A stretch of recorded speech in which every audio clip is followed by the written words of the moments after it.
clap? Here we go. Start the countdown. 10, 9, 8, 7, 6, 5, 4, 3, 2, 1. I'm Anthony.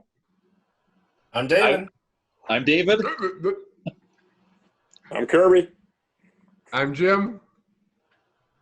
And we also have Dr. Crypt, who's got his mic muted right now. Yeah, I see his audio is marked off. I do. There I am. I'm back. Dr. Kurt's dad's here. Welcome to issue number 125 of the Crimson Cowl Comic Club podcast. Each and every week, we meet here at our individual spaces all around the internet to talk about comics. What we're going to do here on this issue, we're going to have a club discussion for the brand new miniseries X-Ray Robot with issue number 1. We're going to move on to the weekly reviews. We're going to go all around the internet here and talk about the books that we've been reading. We will do a letters page, which will be, since it's a brand new month and it's the first Saturday of that month, it's another Jacob's birthday battle, and we're going to have Deadpool versus Howard the Duck. Once again, that is Deadpool versus Howard the Duck. And then in the news, we're going to talk about the comics. Because we're on video. Yes. Then we're going to go into the news segment and talk about the comics that we're excited for in June, ? Hopefully we'll still be excited about them in June. Yeah, time will tell. So here we go. The first title we are going to be talking about in our club discussion, and this is a spoiler discussion for our entire podcast. For the video users, I'm not sure if they would have seen or heard that warning, but our audio will get that in the pre-recorded intro. So everything we talk about here may contain spoilers throughout the entire issue of this podcast. Yeah, we have to probably just go through each week and just remind people of the full spoilers or the maybe spoilers. Just go into this thinking, you know what? There's probably going to be spoilers. Yeah. So here we go with X-Ray Robot number 1. Max is a family man seeking a more interesting life. Hold on, my screen just went nuts. While conducting a new experiment at work, the fabric of his reality is torn before his eyes, and a robotic figure appears, claiming to be his 277-year-old self. The robot is able to X-ray multiple dimensions and battle a nihilistic entity from another dimension who wants to take all life to its pre-bang status. Max and the robot embark on an interdimensional road trip through past and future to take down the nihilist and save the universe. So there we go. This title is done by Michael and Laura Allred. We have Nate. Are they brother and sister? No, they are husband and wife. Hopefully they're not brother and sister. I was just thinking, when you read what this is about, that's like the whole series right up. Some of that happens in the history. Yeah, it's pretty much a giant premise for the whole 4 issues. So yeah, this title here from Dark Horse Comics, we'll be talking about all 4 issues, but essentially this is a scientist who goes on an interdimensional road trip with his future robot self. That's it in the elevator pitch. The overall arc of this story is the idea of this group of scientists who are working in the robotics team, going off of another scientist's message to his efforts to increase human lifespans, trying to work with health and longevity, and they developed this robot that they're going to kind of hook up to travel and observe other dimensions. But it wouldn't be a fun story if something crazy didn't happen, and that is what happens with our lead character Max Wilding throughout this whole issue here. One of the reasons this is being brought up is because not only is it a 4-issue miniseries, an independent club discussion, while our Ghostbusters is Dropper. Yeah. Still waiting for that. But I am going to be appearing in issue number 3 of this series. So when you read issue number 1, you can just kind of keep, looking for clues to see if there's any hint to where my character could pop up. I do know my role in this. I'm sworn to secrecy, but it's a great one. So, all right. Anybody want to dive into their reactions? So it was that a hint that there's some clue in the issue about where you're going to be popping up in issue 3? That just might get you to read it again, folks. Well, if you look at the centerfold, you got your little interdimensional acid trip. Yeah.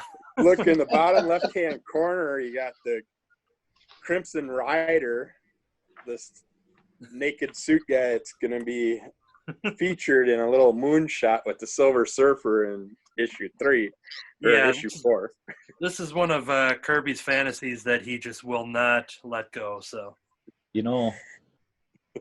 I'm guessing that there's going to be another reality that we're going to catch a glimpse of where Max is married to Anthony. If only. Whoa.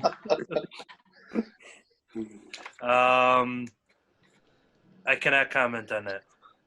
Anyways, anyone want to dive into any just overall reactions to the first issue here? I like it.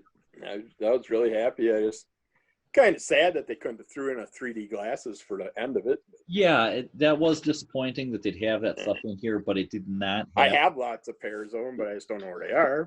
But well, me too. I've got a couple of pairs laying around, but I couldn't tell you where.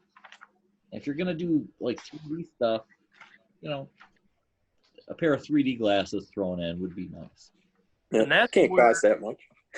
That's where all the All-Red fans benefit, because in 2011 you would have gotten the 3D Spectacular issue, and you would have these nice Frank Einstein glasses already. So that's fine, but what about all the new fans? Screw them.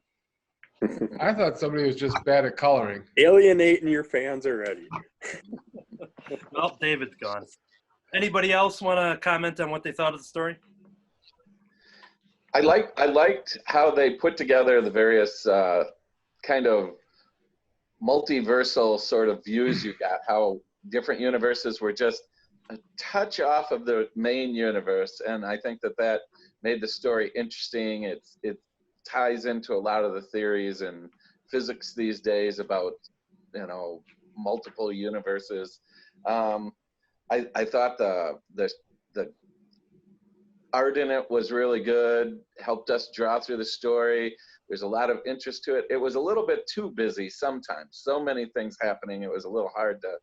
And the one thing I couldn't figure out is how is going to different multiverses going to help increase the health of the human species. The two somehow went right past each other.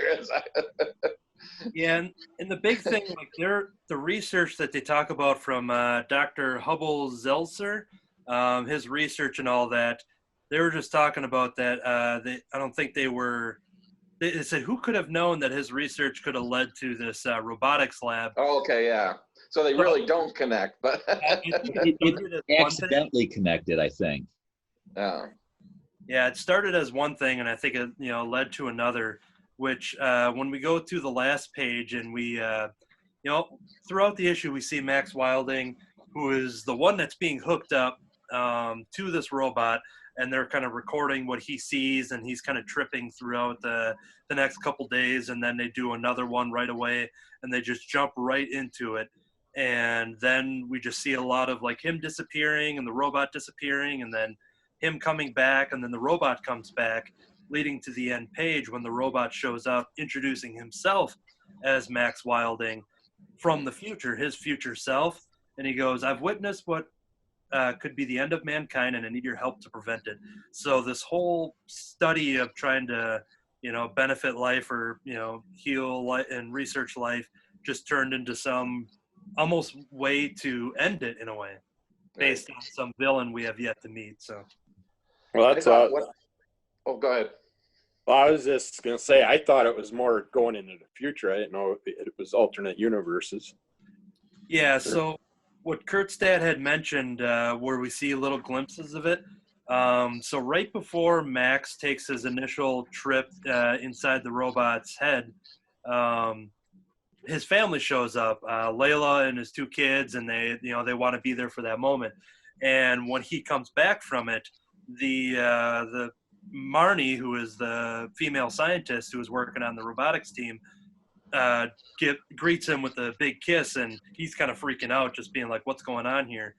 And he sees now he's a little glimpse of a different dimension where Layla, his wife, is now actually married to the creep of a boss who was harassing Marnie at the opening of the series. And you see the 2 white children now, and he's kind of tripping, but then when he goes back, then he sees his family again. And so there was just that little bit of like kind of blipping in and out of that. The universe is just off from where it's supposed to be. And just a second where he's kind of like, wait, what did I just see? Yep.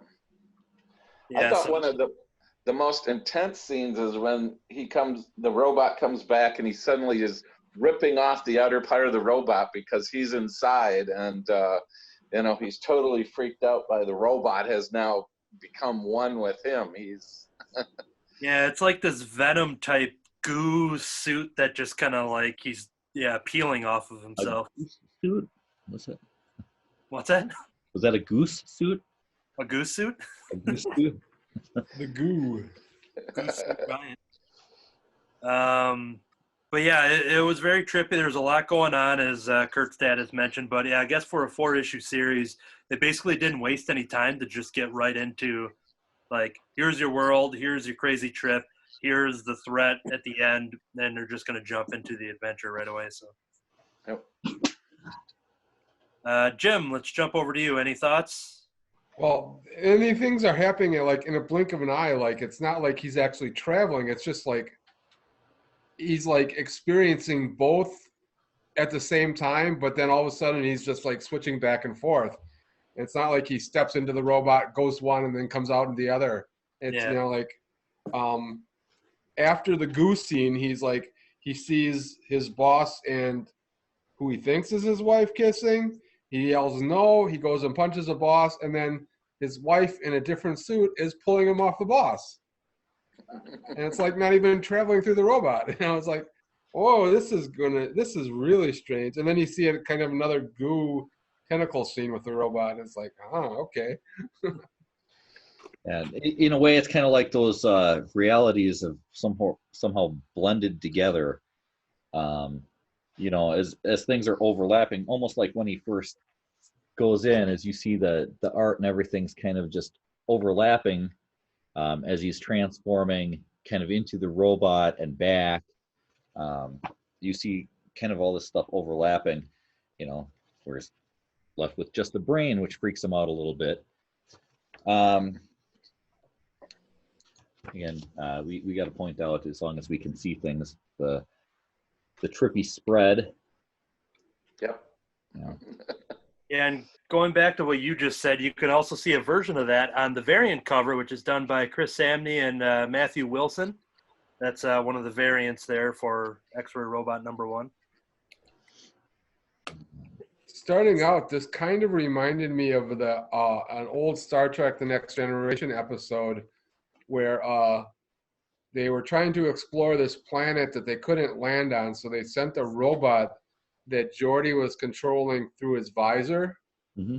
So that's what I thought of at first when they're building this robot. He's put on this helmet. It made me think of that episode a little bit.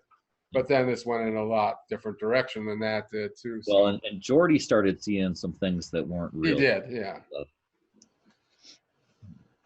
Damon, any thoughts on the first issue here? No, this actually was one that I didn't pick up. So, any thoughts on what we've all been saying? Don't know. It's kind of hard to tell without it in front of me. Yeah. I didn't even hear about this series until you talked about your appearance. Yeah. It's a robot with a brain in it.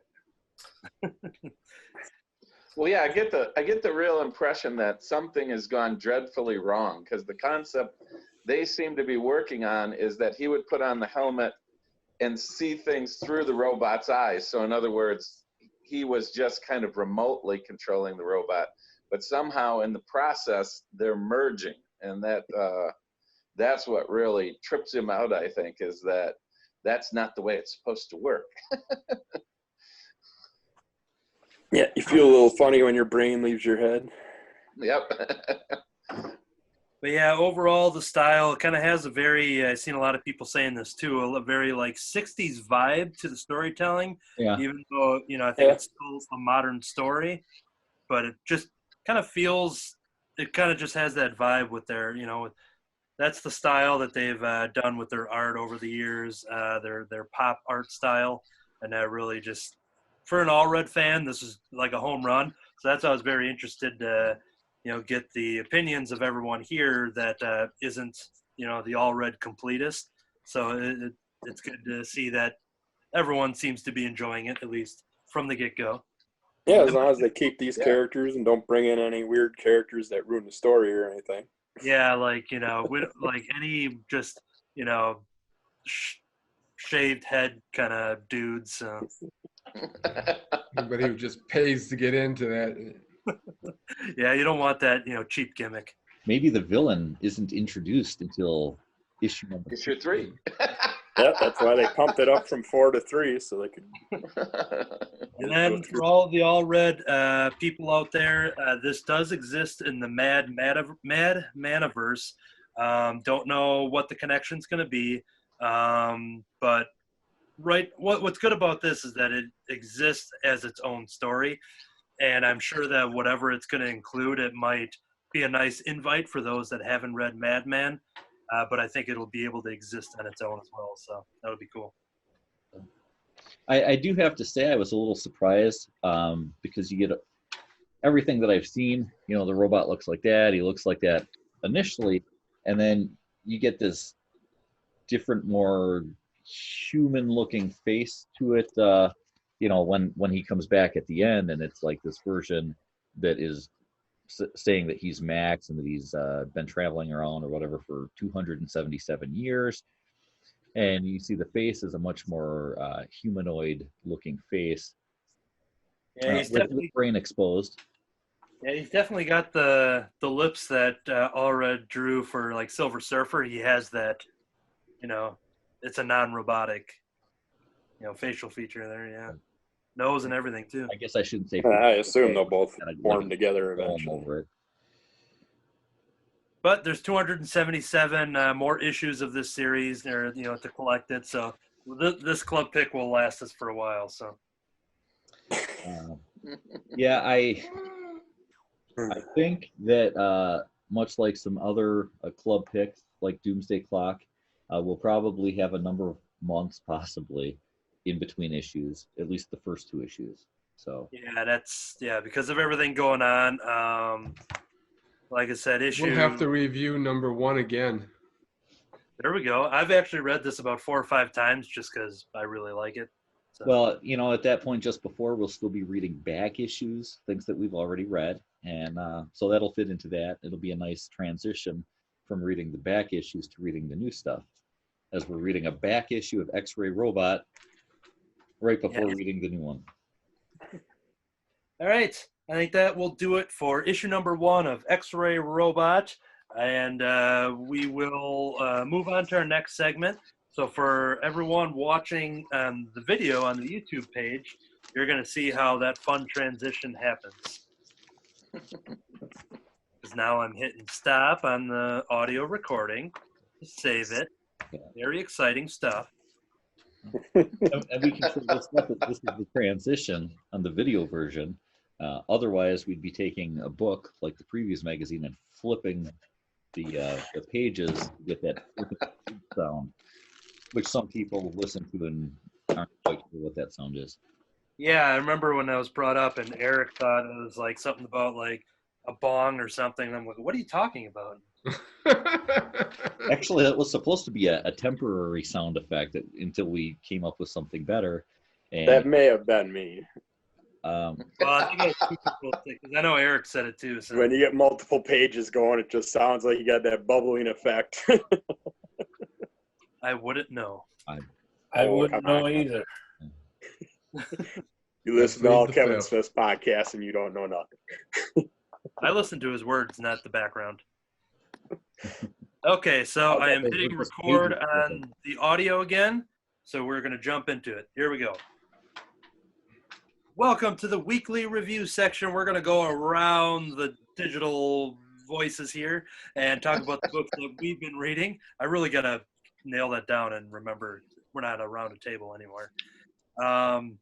First book I am going to talk about here is from Marvel Comics, which is Road to Empyre, issue number 1. The build-up to Marvel's massive event series of the spring begins here, but in actuality, it began a millennia ago with a challenge on the moon. In the wake of Incoming, everything has changed for the Kree and the Skrulls, and out in the cold on Earth, the Warner family, who you met in Meet the Skrulls, need to work out what has happened and what it means for the future of their family and their race. And that means educating their kids on just how the Kree and the Skrulls first went to war. I think this does a really good job of, as a one-shot, as an introduction, even though this is essentially building on decades of Marvel history at the Kree and Skrull War. Our lead characters that we see right here in the center of the cover is the Warner family, which are it's a group of Skrulls that are sent to Earth to kind of research and spy, and that was a series from either last year or the year before.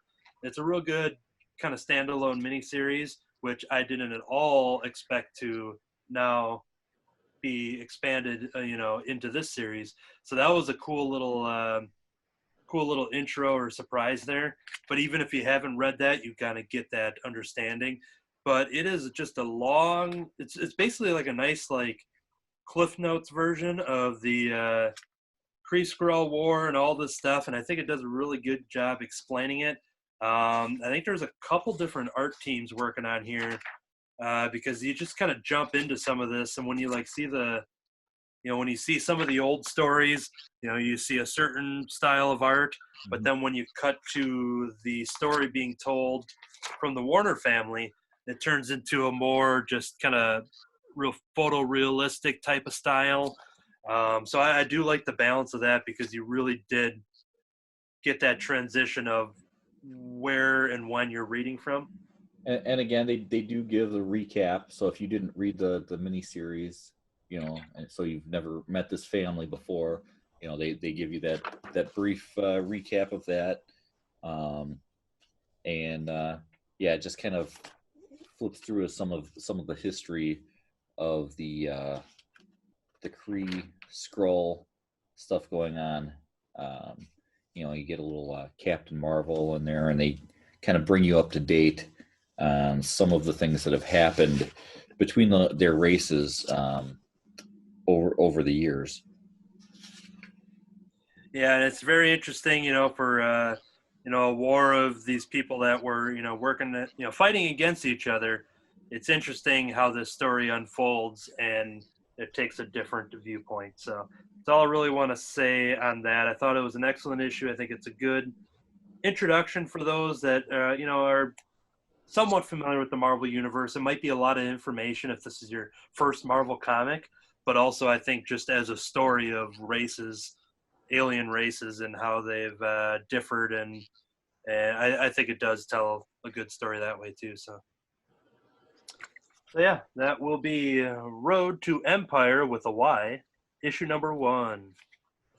Next up, let's jump over to Damon. As he puts his audio back on, hopefully. Yep.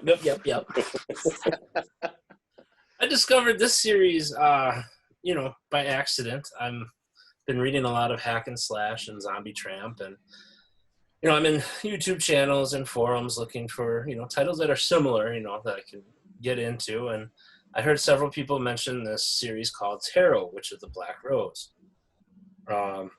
I looked into it, and that's when I discovered there's currently a Kickstarter campaign going on for the 20th anniversary reissue of the first trade paperback. So I'm like, okay, well, that'd be a good way to check it out. And so I dipped onto the Kickstarter, and then I happened to stumble across an eBay auction for the first 9 trades. And I got it at a good price and couldn't go wrong. So I got the first 9 trades for Tarot, and come to find out they're a self-published comic, so a lot of the trades are out of print and hard to find. So I got lucky and got a good deal. Now, So- as part of that Kickstarter deal, did you get drawn in somewhere? What's that? As part of the Kickstarter deal, did you get drawn into it somewhere? No, I didn't do one of those high pledges. I just got, the deluxe version of the trade. But yeah, no, I'm not like Anthony. But hey, what can you say? So at any rate, Tarot, Witch of the Black Rose. In case you can't tell by the title, she's a witch, and she's drawn pretty nicely. That is Tarot. Her sister is called Raven Hex, and that's what her sister looks like. Ooh. And this is for mature readers only, so don't let the kiddies read this. But it's a fun story.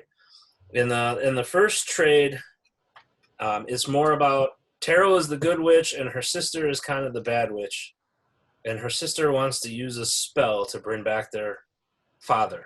Her sister believes mankind should suffer for what happened in Salem, and to prevent that from happening again, that she thinks witches should rule the world, and Tarot thinks that we should coexist, and that's how we can prevent another Salem from happening.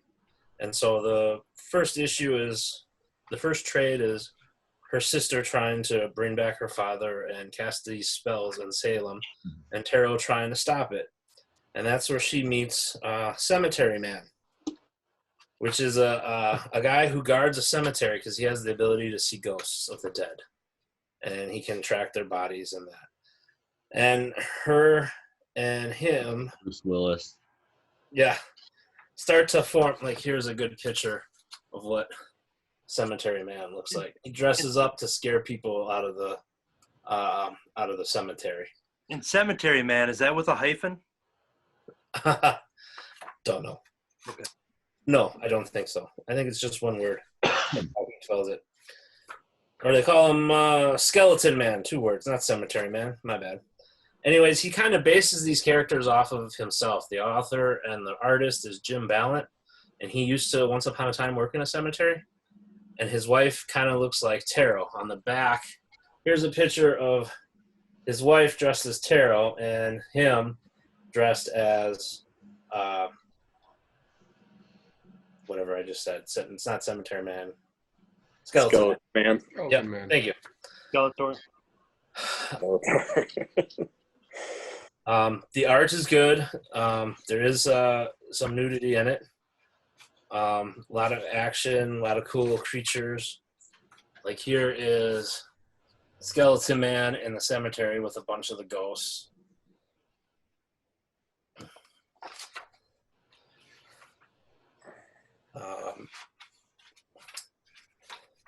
Here's like a dog ghost and then some evil pumpkin monsters that they have to fight. And Jim Ballant, he's the writer and the artist, and his wife is the colorist and letterist. In volume 2, it's all about the aftermath. Tarot has to deal with the aftermath of the event that happens in 1 and almost and has to deal with a life or death situation of herself. And there's too much to try and spoil in the second one, but it's a little more violent than the first, and you're introduced to some more characters. And then in volume 3, you get to meet Boo Kitty, which is a werecat, and her lover is a vampire, and that's what the vampire looks like. And they have a relationship with Tarot in the past, and there's events and bad things that happen in this trade. I notice as the trades go on, and I've already started reading book 4, they tend to get a little more mature, a little more bad language, a little more nudity, and a little more action. So it's progressing nicely. Some of the characters you're introduced there's all kinds of things. There's dragon witches, there's werewolves, there's werecats, there's the realm of the mist, there's trolls, goblins, Lions, tigers, bears. oh my. There's all kinds of creatures. Here's an evil woman that died, but she can bring herself back as a doll. So she's all stitched together. And as the Skeleton Man and Taro's relationship starts to grow, I see a potential issue in the future because Skeleton Man's girlfriend, who is dead, haunts the cemetery where he is, and so that provides a little bit of a riff. But they're a fun series. Like I said, not for kids; they're for mature readers. If you're into like witches and creatures and all that fantasy stuff, it's a love story and some decent action. It's a fun. I got actually hooked in. I just got these Wednesday in the mail, and I'm already on to the 4th trade. Oh, nice. So if you can get them, I recommend trying to track them down and pick them up. They're a fun read. I think the newest issue, it's still ongoing after 20 years. The newest issue coming out is issue 122. So Ooh, they almost caught up to us. yeah. Yeah, so it's a fun series. I recommend it. And you had mentioned not for kids, but for mature readers. Now, I am somebody's kid, and I'm somewhat mature. Does that fit the criteria? Easy. I'm not going to answer that. That's people can form their own opinions. It's too mature for you, Anthony. Okay. Some Archie. Yes, it's definitely more mature than Archie, and I wouldn't want to confuse you with anything. So Thank you for that. yeah, no problem. All right, let's move over to David with Damon's favorite comic series. Yes, and I can see why with the description of there. We're talking about He-Man and the Masters of Multiverse. As you can see, this one also features some naked breasts. Yep. And some skeleton men. So it's got everything that he's looking for. It's got a lot of action. It's fun. There's potentially a love story in there. I haven't seen it though. It's somewhere. And I also can see some potential issues in the future, or at least one, issue 6, because this is issue 5. So somewhere potentially we might get an issue 6 when things get back on track with the whole distribution thing. So this is the penultimate issue, is what you're saying? This is the penultimate issue of He-Man and the Masters of the Multiverse. Is Anthony in there? Yes, he's the Funko Pop He-Man. Funko Pop Anthony. Now Funko Pop He-Man, this is where the spoilers come in. He actually got killed off like an issue or 2 ago. With the frog arms there. Yay! So Did you give up reading it, Damon? I have such a backlog. The last 2 issues I haven't read yet. he lost interest, so this isn't high on his reading priority list. They killed off Funko He-Man. And now they've actually gone back to the original like mini comics that came in the action figures. They've gone back to that version of He-Man. And because they're jumping around, and we've seen Dolph Lundgren movie He-Man, we've seen the old Filmation animated version, we've seen a lot of the different versions. We've seen like the futuristic space He-Man and everything else. So now we're back to they've kind of gone back through all these different versions, and they've gotten to that original version where the story was much different than the He-Man that we've all come to know and love or hate. It's where He-Man there was no Prince Adam. It was just He-Man, he's this barbarian. He's given this special harness and weapons from the sorceress. Tila was the guardian of Castle Grayskull.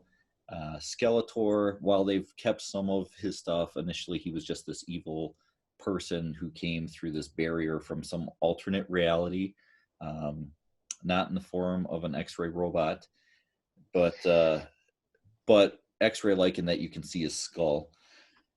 And they talk about the history of this version, which was actually much more like sci-fi futuristic, and something happened to where some of that stuff exists, but for the most part it's a bunch of like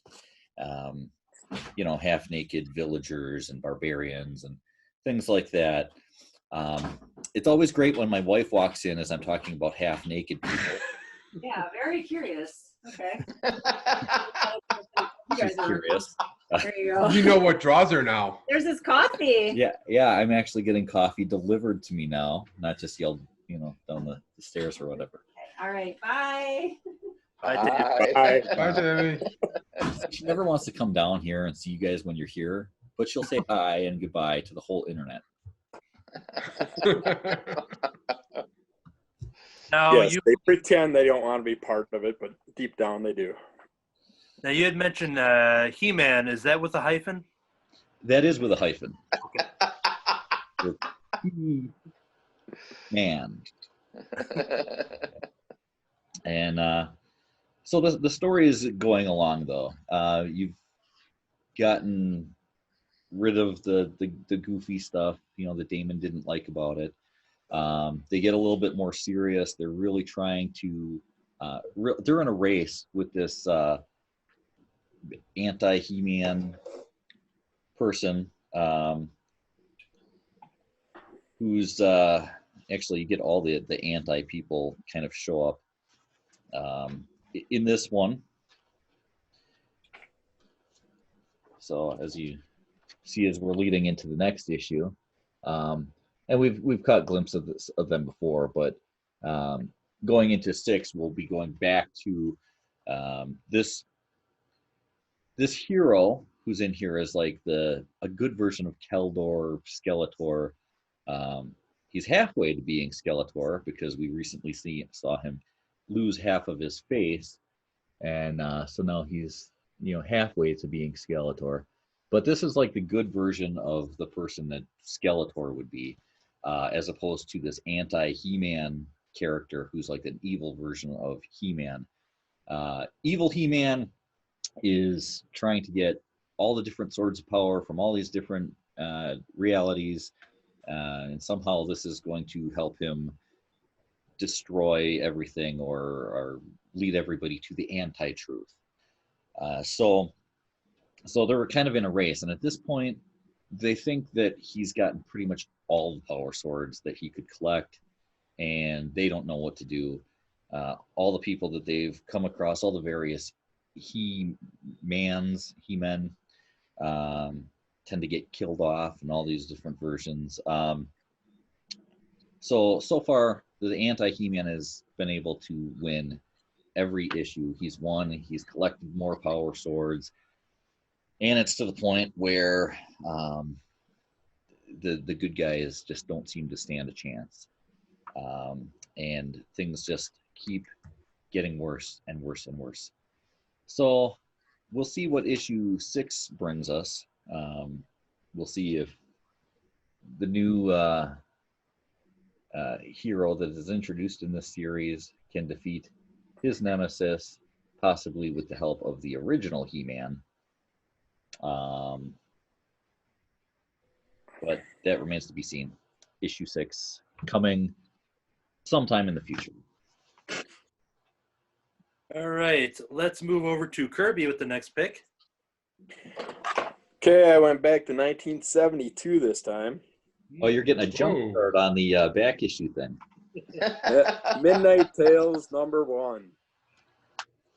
They got a little bit of Mars Attacks thing on the cover. You got Frankenstein's mistake that he's showing Arachne, or 2 sets of legs got put together for some reason, no body or anything.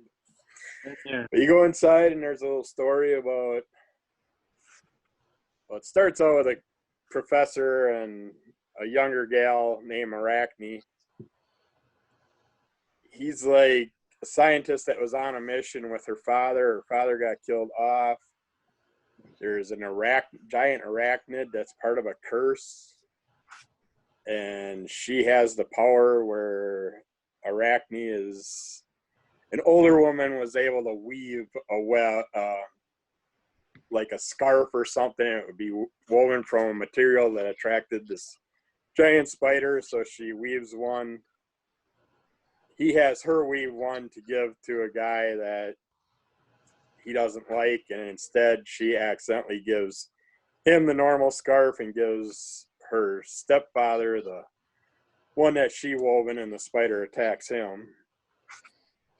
They have other stories in here that go back in time to explain how these people ended up together and stuff. Like one's about a guy who his daughter had a tuberculosis and he put her in a comatose type thing and kind of cursed her into becoming a doll. But she finally beat the disease and now she's a living doll. She's a living dead girl in a way. Yeah, basically living dead girl. Which is also what happens when you beat COVID-19. And you had other little going around and crossing the tribes, and they come back and kill you for the curse that you brought upon them. And there's an interesting little tale. Apparently, this goes on more and more.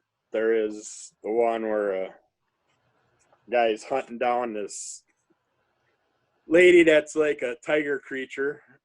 But then in the end, you find out why he's hunting her down. She's the last of her species, but he is also that type of creature.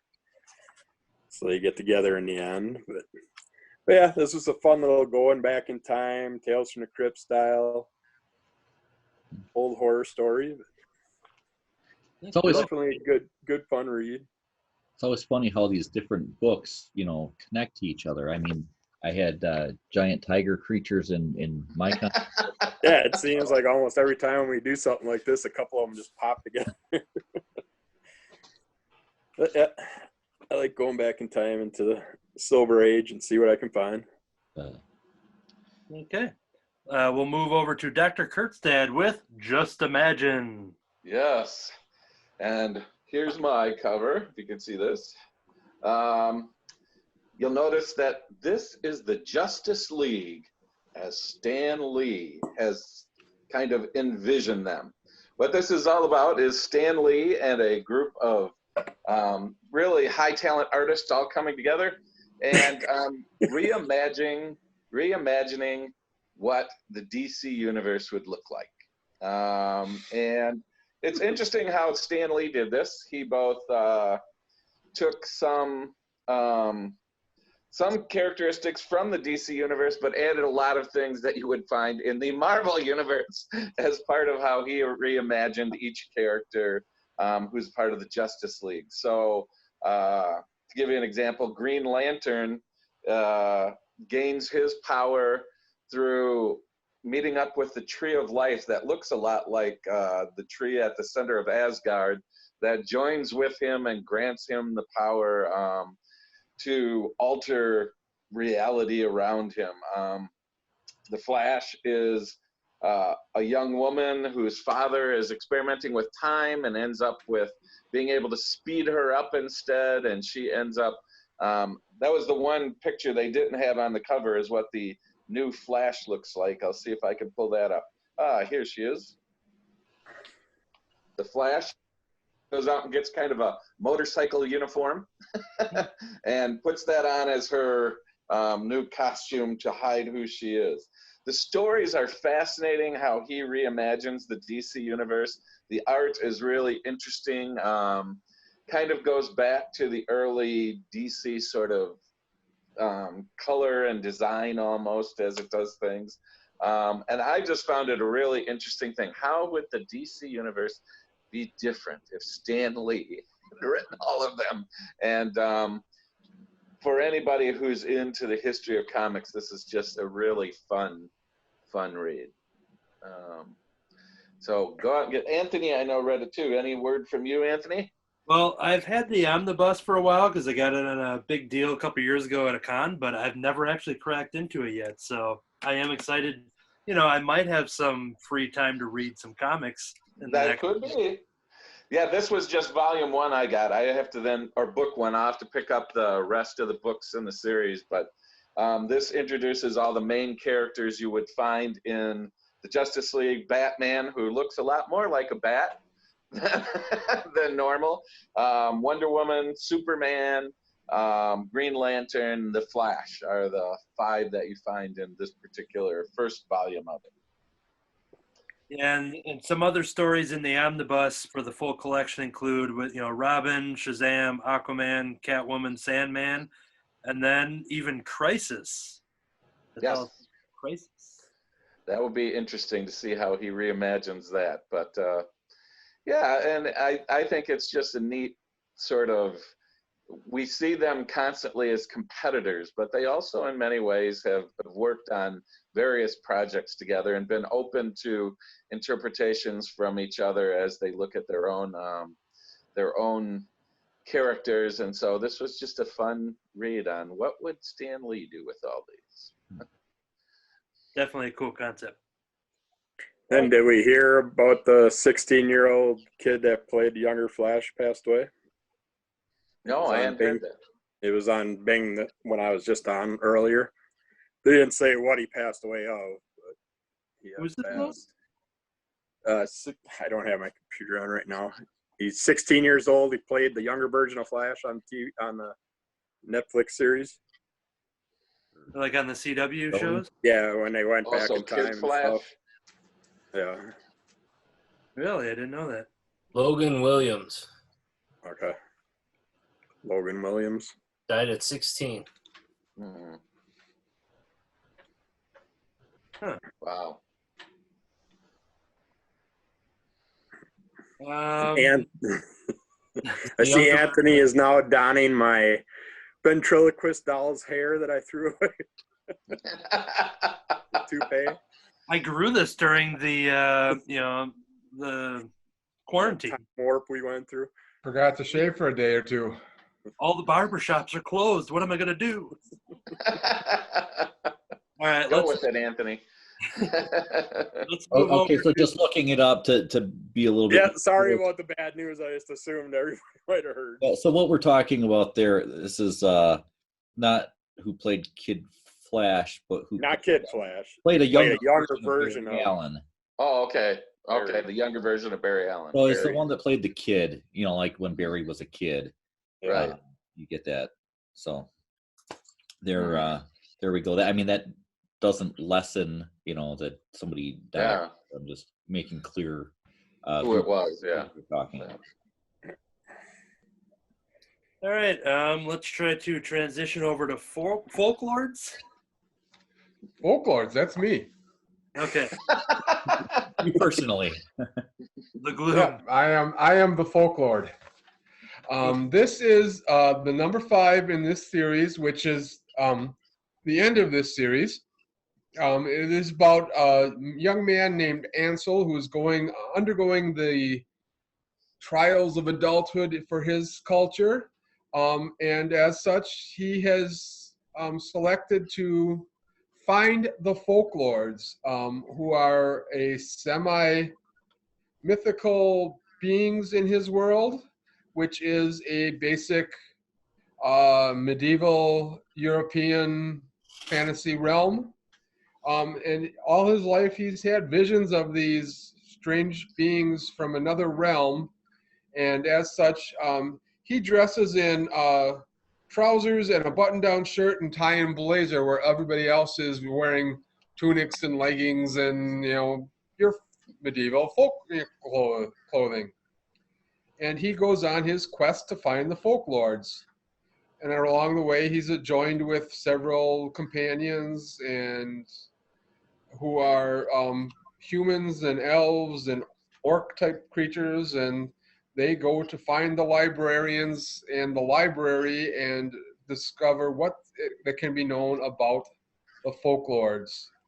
And when he reaches the library, he meets a gentleman, much older, who is also, let's see, can we get a good shot on that? It's pretty good. Also in a tie and sport coat, smoking a cigarette or pipe or cigarette. And he knows all about what Ansel is doing and where he's come from, and he's threatening to put him down. Well, along the way, one of the things that happened is they met a librarian who decided he didn't buy into what the library was teaching, and he assists in diverting the rest of the librarians so everybody could escape and get away from what was going on there. And as they do that, Ansel decides that he needs to pursue this even further. And then it moves from the end of that story to another starting where it begins with somebody else in their bedroom getting dressed, which is where this story started, with Ansel getting dressed in his bedroom, except this person is donning the tunic and the boots and the cloak, and then walking out into the neighborhood to face the day. And we see this person dressed in that type of clothing in a modern day city, much like ours. So apparently we have a setup for a new series coming out of this one, because, here we go. She ends up on the steps of a library, much like the New York City Public Library. And in fact, when you go to the back cover, we see a map of what's called Isla's World. Cool. And it is, if you can read the location, it's the libraries and bookstores and such, making out this pentagram style shape. So this was a cute story, and it was an interesting, take on how our world would be viewed as fantasy by people in a fantasy world. And now it's going to flip the tables back, apparently. So I'm hoping it does, and I'm looking forward to that story coming out whenever new stories eventually start coming out.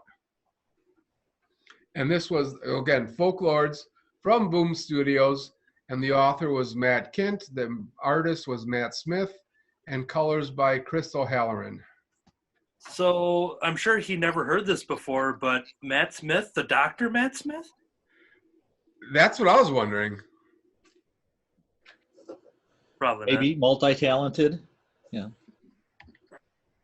Okay. All right. Next up on the list is going to be me, apparently, with Super Duck. Surprise! Yep, Super Duck issue number 1. This is Super Duck. Archie Comics. I got the Erica Henderson cover, who is well known for the award-winning Unbeatable Squirrel Girl. Looks like we have a cover A over there from Kirby. This is cover E for all you nerds out there. E for Erica Henderson. Okay, this is a brand new series. Super Duck is the greatest hero of Ducktropolis. Brash, arrogant, and virtually unbeatable. He's defeated all threats to the city and routinely foils the schemes of his greatest rival, criminal genius, and corporate billionaire Dapper Duck.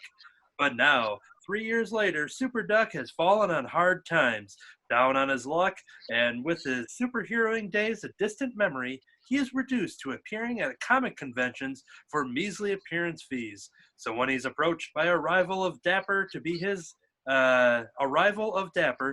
personal bodyguard / accompany him on his many adventures, Soup has decided that he is ready to don his cape once more in the series for mature readers. And all the characters have the last name Duck in here, or is I get.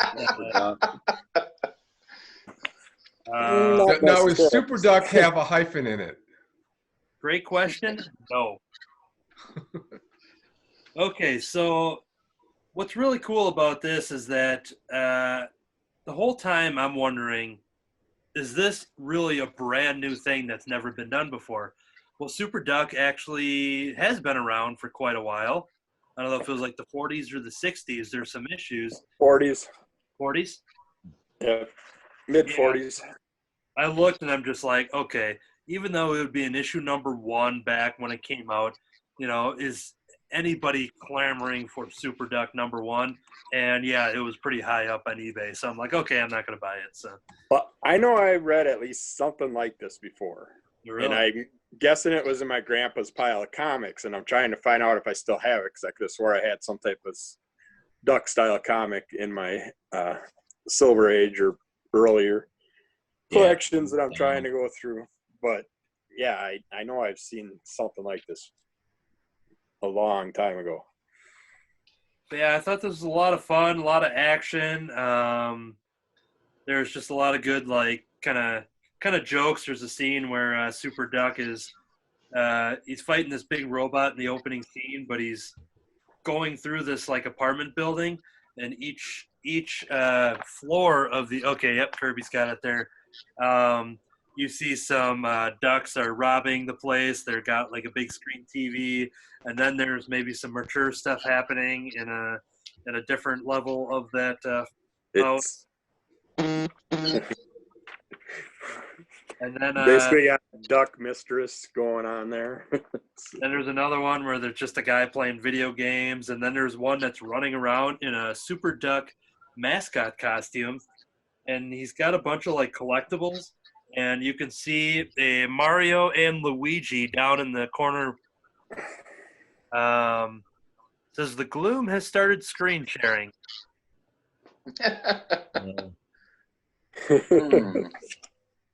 Oh, so I'm on his screen apparently. That's just okay.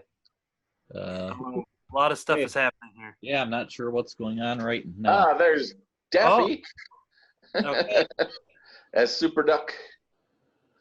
So that was okay. That's what's happening.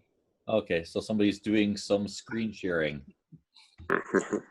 Well, there is a Zoom bombing thing going on where my FUMS podcast, last week they tried to do it, a happy hour thing, and they got bombed by some people. Just jump on different Zoom video sites and they start interrupting it. So, Okay. So we're assuming that wasn't one of us? That was me. Huh? yeah, that was. You're that the culprit, Jim. Oh, okay. Oh, the gloom. Yes, the gloom.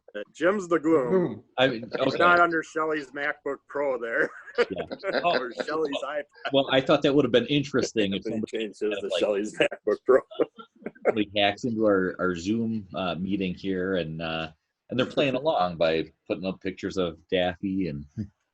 But yeah, when he went through the floor, then he goes back up through the floor. Yeah. I had to reread that a couple times because I had my little comic book screw up because I read it from top to bottom, but he's actually flying from bottom up as he's going through each place. And then that character in the bottom, I thought that was an actual, like, the one that's dressed up like Super Duck. I thought that was just a statue, but then all of a sudden he's moving around and talking. Yeah, because basically he's like some kind of super fanatic. Because once you look around that guy's room, he's got a bunch of different like collectibles and stuff. So you could just see. His name probably is Fanatic Duck. And David asked if everybody's called Duck, but they're not, because the mistress, the guy she's whipping around, his wife's name is Miss Waddleson. Well, Miss Waddleson Duck. It's just Miss Waddleson. that makes sense. Being for mature, I thought maybe Mrs. the Waddleson. mistress's name was something, not Duck. Yeah. Another cool thing, we meet a character towards the end here that visits Super Duck in the hospital after that big robot battle. And Super Duck is saying how he's not going to join Quack, Quack, and there is a duck with an eye patch there. That might, Duck Fury. yeah. But yeah, Yeah, they actually didn't make his name work out with Fury, which the heck What was it? Oh, did they say what his name was? Yeah, I could have swore I read both these real quick today. So But yeah, anyways, then what was kind of cool is that we got a short backup story of an old Super Duck issue. Now, it's one of those where I'm like, okay, I think it just might be like a new story that they made retro looking, unless it really is like a classic one. I don't know. just real quick, it's Sergeant Umad, UMAD. I don't know how that works with Fury, but I can't believe you forgot that.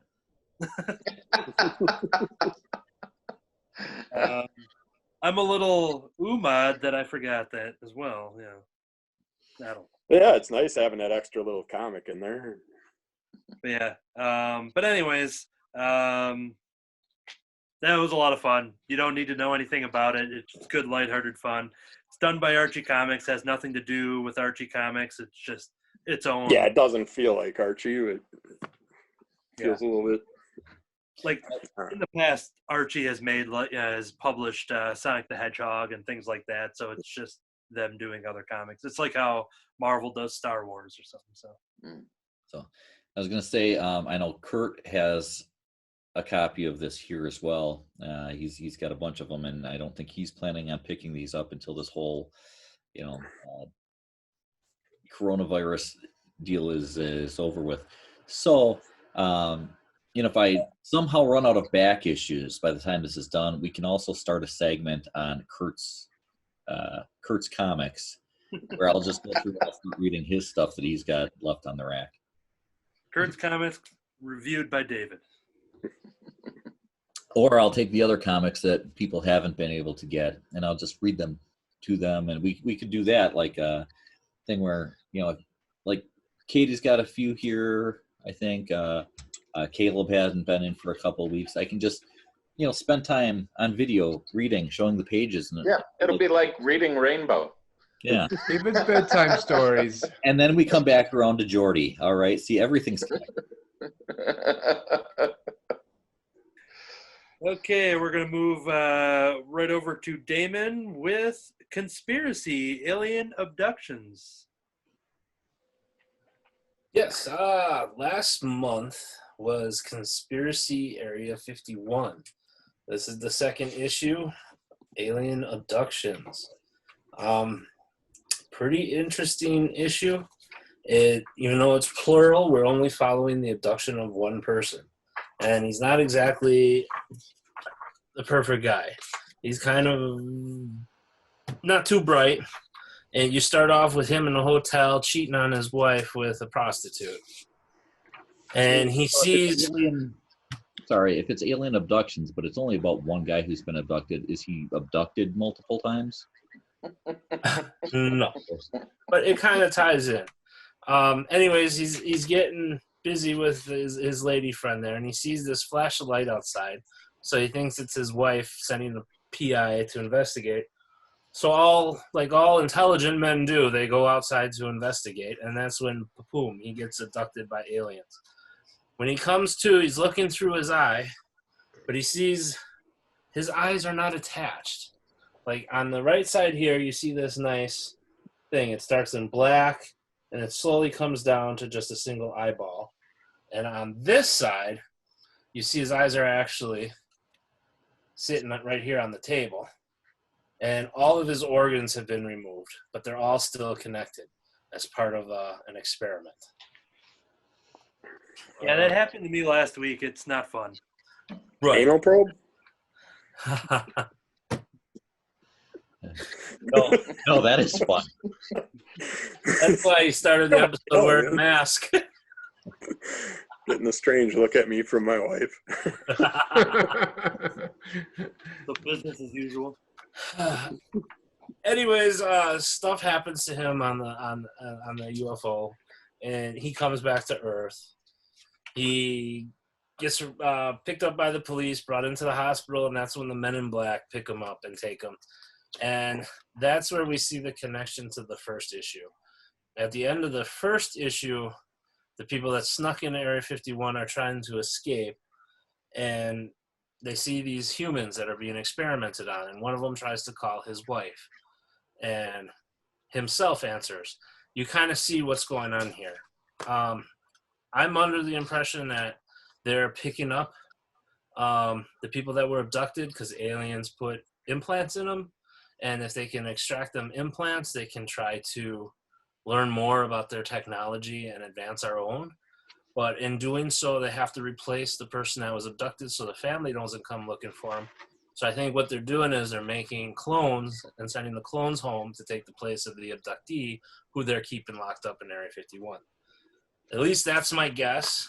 It's kind of shaping that way.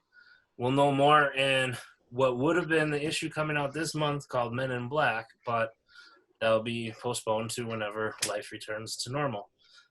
But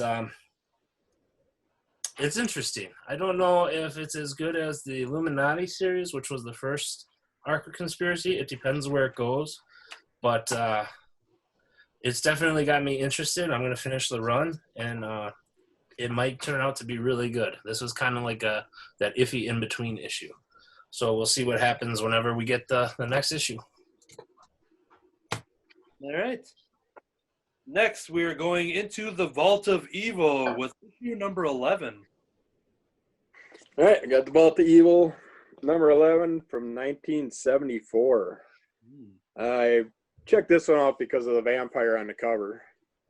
It's wonderfully written, as always, by Stan Lee. Different artists for each story. There's 4 different stories in here. Burton's Blood was the only vampire one, even though it has a vampire cover. But this story was just, it's a poor vampire. He just finished off a war. He would drink the blood of people that were killed. So he apparently could live off dead blood, which I know that goes back and forth to different vampire stories. Some will say you'll die if you drink from someone that's dead or whatever. But he's on search for a place, a mausoleum or somewhere to hide out for the next few centuries or however long, and hopefully wake up when there's another war so he can feast on some more bodies. And goes out, finds a mausoleum, ends up sleeping for a really long time, wakes up, and it's a whole futuristic world out there, and you got ships flying around, all kinds of people happy. Looks like a world where there's no conflict anymore, nothing going on. So he sets and picks out this nice fat plump guy and follows him around and follows him down an old alleyway and catches him, gets him to stop, jumps on him, attacks him. The guy tosses him off. He turns into a half man, half bat form and attacks the guy again. Bites into his neck to find out that his teeth just won't penetrate his fat neck. And the guy's like, a vampire? That's why I put on the extra weight. I'm hoping to protect myself from vampires. Oh, it's like I was kind of like playing around with different things in my mind, and this one caught me just by surprise in the end. He's like, where have you been all these years? The humans killed themselves off many, many years ago, and it's all just AI robots left on Earth. So it's like, you're not going to be able to drink any more blood and sucking on an AI unit. So that was a nice little chuckle in the end of that one. Next story goes into a rich man that has his nephew that keeps coming over on his birthday once a year to give him a tiny little cheesy present because all he wants is his inheritance in the end. So he's like, well, I'm going to get him back. I'm going to take this little drug that he read up about that could put him in a comatose state, but he could still do everything and see what's going on. And then he's going to come back and say, ha, ha, ha, I'm not dead. You think you got my money? You don't. Well, he's sitting there yelling at him, going around. He's going to the cops, yelling at them and stuff. Finds out he had a way to sneak himself out of the mausoleum, go out and surprise them. But he finds out no one's listening to him, and then he realizes something's wrong. And so he finds out that he's dead. So that's why they can't hear from him. He goes back to the mausoleum, and the poor guy can't get back into the mausoleum to his casket, so he can just rest in peace. He spends at least 15 years outside the casket to no avail to find out that no one's ever going to come and visit him. So he's never going to get back to his casket.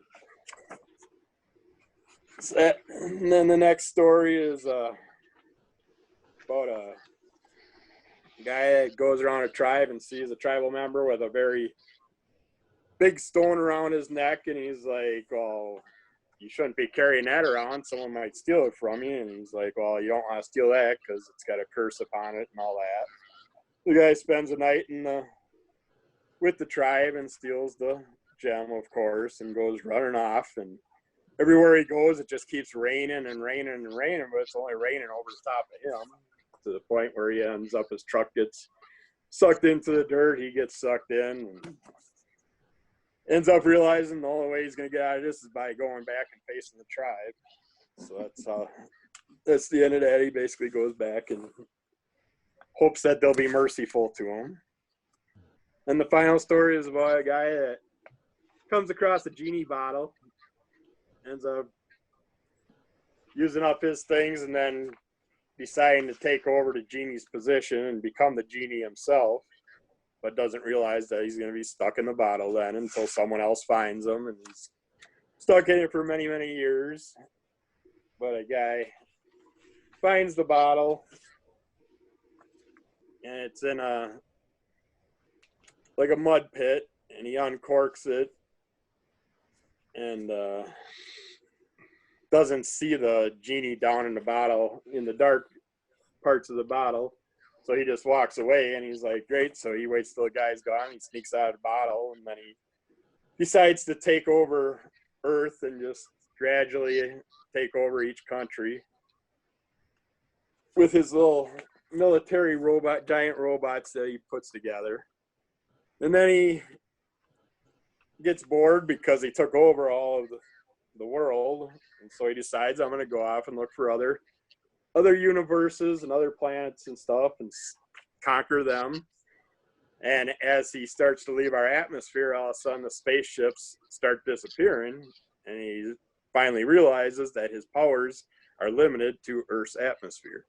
So he just basically ends up back in the bottle. The guy comes up to it and just replays it, and he's stuck in the bottle for who knows how long. But this is very fun, very well written by Stan Lee. It's definitely great read from back in the day. Excellent. We're going to move over to The Resistance, issue number 1. Yes, The Resistance. I initially picked this up because it's written by J. Michael Straczynski. I've loved everything he's written, everything he's done for television since I watched Babylon 5. So I bought it essentially based on that reality, and found it to be an incredibly timely story in that it's the story of, get this, a pandemic.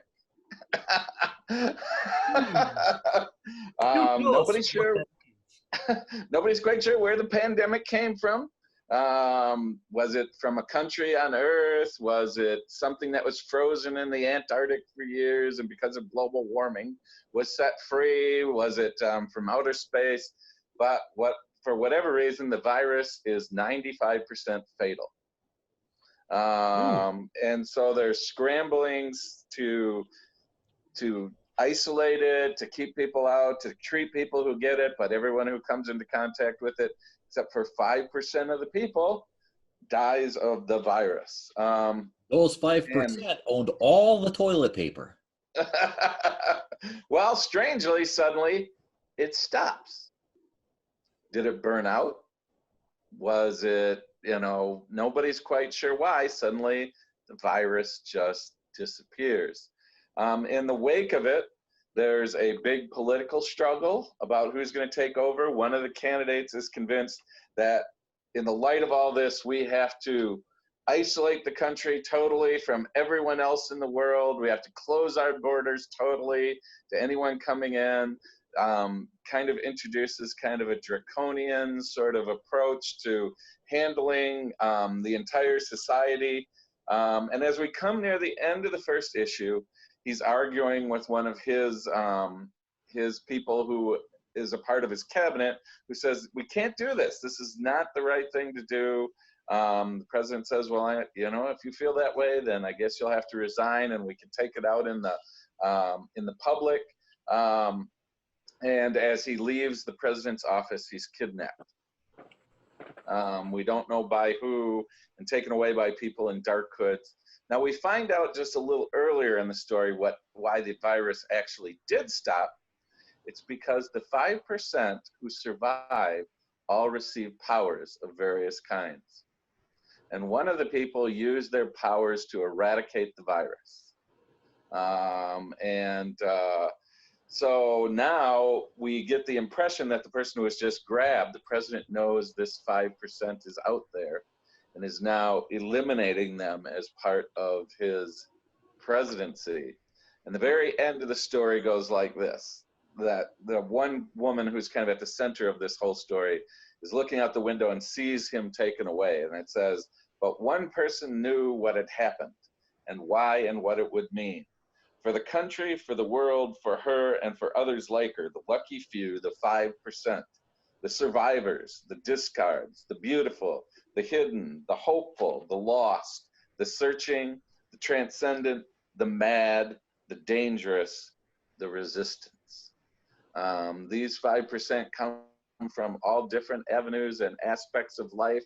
There's no particular reason why each of them is, but now they've become a part of this larger reality that is going to resist the way that the world is moving in the wake of the pandemic. So it was just a great story, and now I have to wait what in the world is going to happen with these 5% who have survived the virus, and what the world will be like in the wake of the pandemic. So that is, and it's a typical J. Michael Straczynski story. He writes so well, the story is so well told. It really is. It was a joy to read it, and now I'm frustrated that I'm going to have to wait for a while to find out what happens. But so it is in the world today. But I would recommend it as a piece for anyone. And I'm afraid I must slip away. I have some things calling out to me. So this is Dr. Kurt's dad saying bye. I've enjoyed being here today. And then we can. Yep, and we'll see you next weekend, I hope. Beam 'em up, So Scott.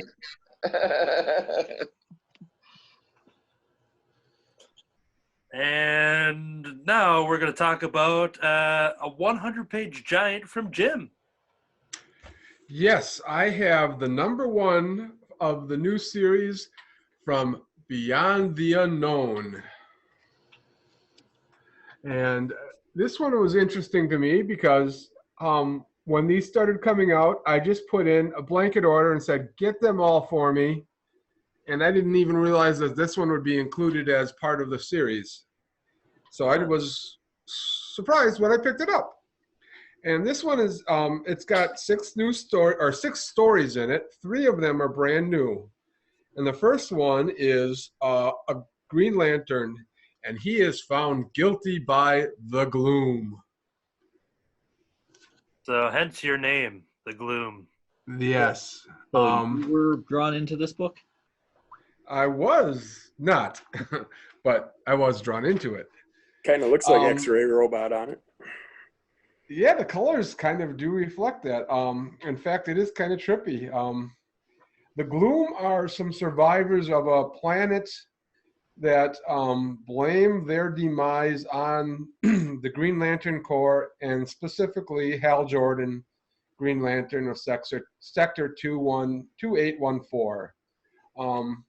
They think that it is ridiculous to expect one being to patrol a whole sector of space, and they particularly blame Green Lantern Hal Jordan for not protecting them because he spends too much time on Earth defending Earth when there are 6 or 7 other members of the Justice League that could do just as well even if he wasn't there. So they come hunting him down, and they're going to punish him for that. Green Lantern does manage to change their mind and get free of their captivity. He reports to Oa what happens, and then he says, you know what? I'm not going back to Earth. I'm going to go out on patrol for a while. So that's going to be, that. And that takes on the theme of the book that it's all going to happen beyond the unknown, out in space, more of a cosmic turn to this. The second story is also one, it's a brand new one featuring Kamandi, the last boy on Earth. For those who you don't know him, that was nice to see that. I don't see too much of Kamandi at all. I haven't heard that name in a long time. Yeah, and then the third one is Elite. A couple of times recently, but yeah, I'm trying to think where. I know he's popped up in a couple of things recently. Yeah, he was recently in the DC the big crossover event. What was it? Yeah, and I'm starting to remember too. I think it was about like 5 seconds ago I heard you say it, and that's where I remember it from. Maybe that was okay. The third story in the book is the Legion of Superheroes, and this one is brings in a character that I do not remember reading about ever before, but based on this, I want to read more about her. This is Dawnstar. Mr. Miracle? Oh, the other page. Dawnstar. There you go. Okay. And behind her is the Legion Cruiser, which doesn't that look like a Klingon Romulan bird of prey or something? Yeah. A Klingon bird of prey? Yep. Yeah, it's like the old, the original series version. Yeah. But yeah, again, a Legion story, brand new. So again, out in space happening there. And then the next three stories are, one is a Superman and Adam Strange story, which was interesting. There is Batman and the Metal Men. And going back to 74 for this story. And then the last one I thought was just interesting timing, because was it just the last week or the week before we talked about what was going to be on our reading list if we don't have new comics to read? And I think my answer was something that I haven't read before was Blackest Night and Brightest Day. Well, this is from the Blackest Night storyline. And it was a real interesting story. And it sends out a Green Lantern to do some exploration of the sectors and she was trying to find new people who could fill the role of Green Lanterns. She does not find anybody worthy of being, or anybody who could be called a Green Lantern technically, because she finds a race that lived their whole lives in darkness and never saw light, never had words to describe sights or sounds or light or lanterns, but they do have like a very highly developed sense of sound. But otherwise, as far as willpower and courage and lack of fear, could be able to control their fear, yes, they could definitely fit the role of Green Lanterns. So she trains one member of this species to be basically a Green Lantern, but without light, sound, and he becomes the first member of the F Sharp Bell Brigade, I guess. And he, instead of generating a lantern with his ring, he generates a little bell and controls sound waves. And he becomes the F Sharp Bell.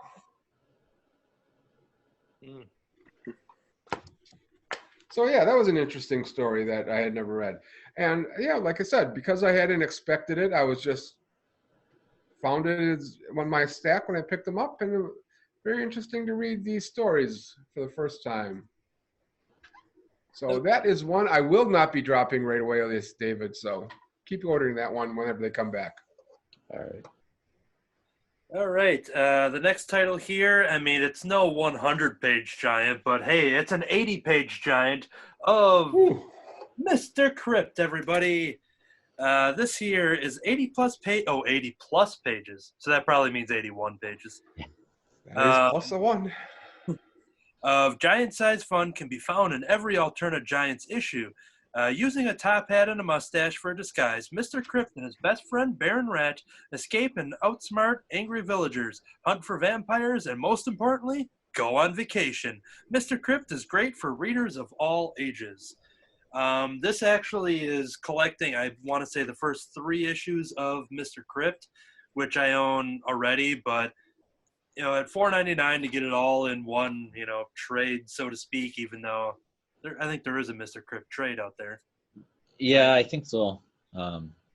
Is But it just those issues, or do they throw extra stuff in, like the one page it came out on a Wednesday stories or anything like that in there for extras?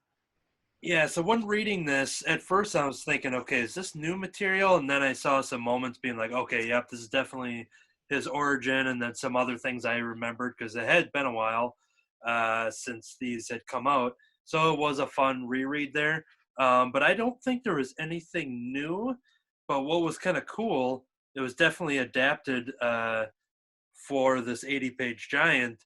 Instead of it being the end as they moved on to the next issue, you would see the cover. And I remember this being the cover of issue 3 of the original Mr. Crypt series.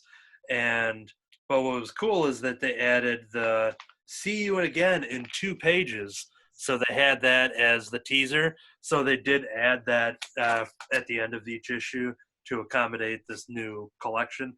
So it wasn't just simply like, all right, let's just reprint it.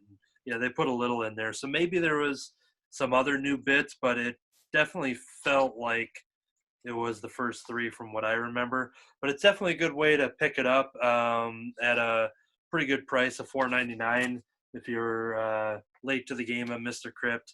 Reads like a newspaper comic strip sort of storyline pace, I should say. Comedy's very good. I just love it, and it was one of those things that even though I have the original issues, if I ever come across someone who wants to get into comics, you got a young reader or something, here's an extra copy. They can, if I give it to somebody, they can roll it up in their back pocket. And walk off to the bathroom. Yes. So. Yeah, and actually, I was thinking, as you were mentioning, if it had any new bits, as you put it, I was thinking that'd be a great title if they put a collection of new Mr. Crypt stuff. It could be Mr. Crypt's New Bits. That would be interesting. I would buy it. But yeah, like I said, a bunch of different stories here. Basically, he's a skeleton that's come to life, and he is being chased by all the villagers. I guess it's in that sense, but like, yeah, I don't know. I think it is actually takes place in I don't know. I'm sure there's a year. I guess it isn't really modern from what I can remember. It does have an old-timey type of feel. But he kind of collects a group of friends as he goes on. He's got Baron Rat. He's got a librarian who is like the first human who doesn't shame him for being a skeleton and thinks he's a threat. So that's kind of cool. And but it's just some wacky adventures, and it's a lot of fun. And yeah, it's cute, clean fun. So that is Mr. Crypt in the Alterna Giants. 80 page for that. So scary is in the eye of the beholder, as it says. Ooh. I was gonna say, it's I think the great thing about Mr. Crypt is we can all relate. I mean, who here hasn't been bone shamed? Exactly. And even Randy Macho Man Savage, Bonesaw is ready. We all remember that. Okay, let's move on to the next title. Damon?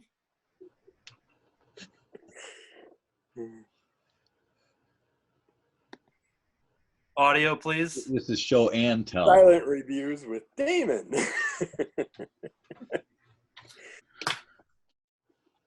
Yeah, there you go.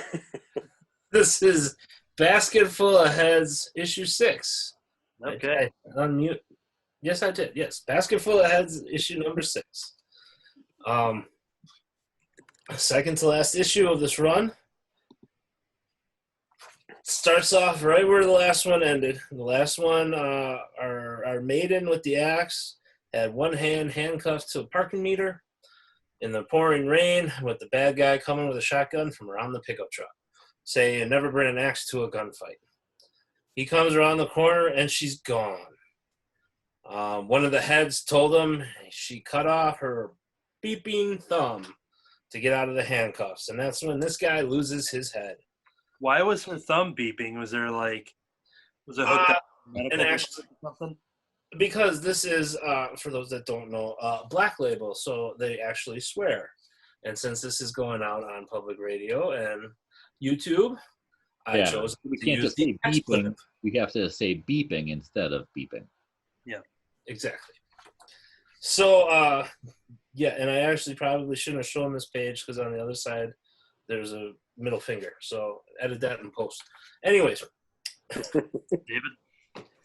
So now she's got more heads in her basket. They're all talking. They're all upset. And she discovers more intel, more info on who are the bad guys, what's going on, what's the setup. And wouldn't you know it, even though you're ahead, you can still set her up. She gets set up again. She finally finds her boyfriend and is able to rescue him, but the big baddie, the big one, the big boss at the end of the story, is discovered, catches her. And he does, it's kind of cheesy. They took one of the best lines out of The Dark Knight Returns. If you can remember, the Joker has Batman's girl there by the busted out window, and he says, let her go, and the Joker says, bad choice of words, and lets her drop. They did the same kind of thing in the end of this. The bad guy ties her up to an anchor. Her axe falls into the water. They're on the boat. Ties her up to an anchor, and the boyfriend says, lets her go, and he goes, okay. So he lets her go overboard, tied to the anchor. And that is the last panel of her floating to the depths. To be continued. He didn't keep her head? No, But he didn't. if the axe is down there, maybe she could use her legs to grab the axe and with her chop the chain and get out of it. Something. They're not going to kill her off with one episode left. So, episode 7 was supposed to come out April 22nd. Who knows? And then the hardcover is already on the books for September to get the whole 7 series run, all in a nice hardcover. I most likely will probably pick that up because of all the Hill House comic lines. This and The Plunge are my 2 favorite, and I hate reading this in episode form. It's just, by the time it gets going, the book's over. And it's like, each book, it's like, it starts to get good, and bam, it's over. And it's like, I would just like to pick it up and read it straight through. And I'm lazy. I don't feel like diving into the comic box to pick up the next issue. So I'll probably buy the hardcover for this one. So when I reread it, I can read it all the way through. And I'm hoping it has at the back all issues of the Sea Dog story. Because I'm sick and tired of trying to pick up, between this and there's 5 books in the Hill House comic lines, and each one has a page to the story. I'm trying to remember which one comes next. I gave up reading it. I figure at some point they'll all be together, so that's when I'll finish reading that. But that was the werewolves back in the Revolutionary period, and it was pretty good. There's also in the back previews to Strange Adventures, which I think Anthony reviewed already. Which one? Oh, Stranger. Yeah. That's in the back of this, and it's a fun story. To sum up, if you're just tuning in, there's this medieval type of axe which has the special power. If you sever someone's head, their head remains alive and can talk. And they're usually not happy, especially when they're a bad guy. You cut off their head, they have a tendency to get a little bit upset. But it's a fun story. Folks, Walt Disney's head is perfectly happy. Yeah, right. But written by Joan Hill, drawn by Leo Max. I'm bad with names, so I'm just going to stop there. And Dave Stewart. Black Label. Fun story. I recommend it. All right, next up, I'm talking about The Amazing Spider-Man, issue number 42. The Lifeline Tablet, engraved with the formula for a serum that grants health, youth, and godlike powers. It's too powerful for human use. After the last time a villain tried to use it to achieve divinity, Doctor Strange banished it to another dimension. But somehow it's returned to New York City in pieces. A public records keeper learned the location of the fragments and asked Boomerang to protect them by finding them before Mayor Wilson Fisk. With so much on the lifeline, Spider-Man agreed to help Boomerang. They were making excellent progress until they reached this giant monster on the cover. This giant monster, whose name I'm trying to remember right now. Poop monster. What's that? Kevin Smith. Kevin Smith's poop monster. Oh, yeah. Not that one. Gog. G-O-G. Gog. What's cool about this, so at the end of this little adventure, Spider-Man and Peter Parker and his roommate, who is also Boomerang, they've been sharing an apartment, and they're on this mission where Boomerang was seen kind of like a hero after was it Secret Empire? I think that was like he did some stuff that kind of put him in the hero's light. Yeah, you're right, because there were a lot of things going on, and there were some villains that were fighting off Hydra and stuff like that. I think Black Ant. what his deal was, but somehow he was seen as a hero because of that whole thing. Yeah, him and I want to say Black Ant because that's what the third Ant-Man, who's now Black Ant or something, whatever. O'Grady. Yeah. Is that what they're calling him now? I think he's. I know who you're talking about. He was the guy that was questionable morals and things like that. Yeah. Yeah, he's the guy that stole the Ant-Man suit because everyone else who's taken the Ant-Man suit. He was like an agent of SHIELD or whatever, and yeah, Ant-Man suit, and then he went out and did stuff like he'd like shrink down and hide on some woman's shower head while she's showering off and stuff like that. Yeah. Well, he was the everyday. Time for Tammy to walk in. So Nick Spencer, who wrote Secret Empire, is writing this Amazing Spider-Man here. Ryan Otley doing the art on here. So that's what makes sense that he threw Boomerang as a major part of the story. So they, at the end of last issue, they came against the Gog monster. What this issue does, it turns it into a Gog origin story where you see him on this alien planet, and he talks. He's going. You see his narration. He's like, "Gog want see who boy question mark friend question mark friend exclamation point." And it's this narration that you're getting from Gog as a little infant Gog monster kind of guy. And he is basically adopted by this blue, I don't know, maybe he's Kree. Maybe that was racist of me to just say he's Kree. But he's this little blue like alien. And you see them being caught up into war times.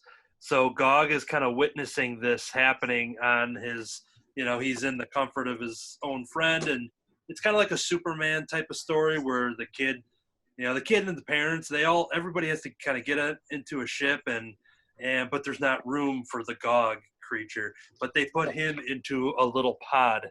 So they put him into his little pod, but his friend, who was a boy, because I was going to say boyfriend, but his owner, his owner is just devastated that Gog is being sent off, and there's very limited dialogue as Gog is sent to Earth and eventually is hunted down by Kraven the Hunter, and Spider-Man comes in to help save the day. But what we find out with this Gog creature, that it eventually starts growing, and it starts to become like a beast type character, and it gets all blue and furry. Yeah, not that kind of beast character. But what's kind of cool is the story kind of comes full circle with the boy and the who is now enlisted in this army, who is meeting up with Gog, and they have this awesome reunion that just kind of shows their connection, and it takes it to a whole nother element of a part of the story that I'm not going to share. But while reading this, minus the beginning, starting with Spider-Man and that little cameo, I started to forget that I was reading a Spider-Man comic because I Yeah, was you thought you were reading A Boy and His Gog. exactly, yeah. I was so invested into this this Gog story that it was very heartwarming. It got very tragic and it's very sad, and it's kind of crazy how then it just kind of returns back to where we left off last time.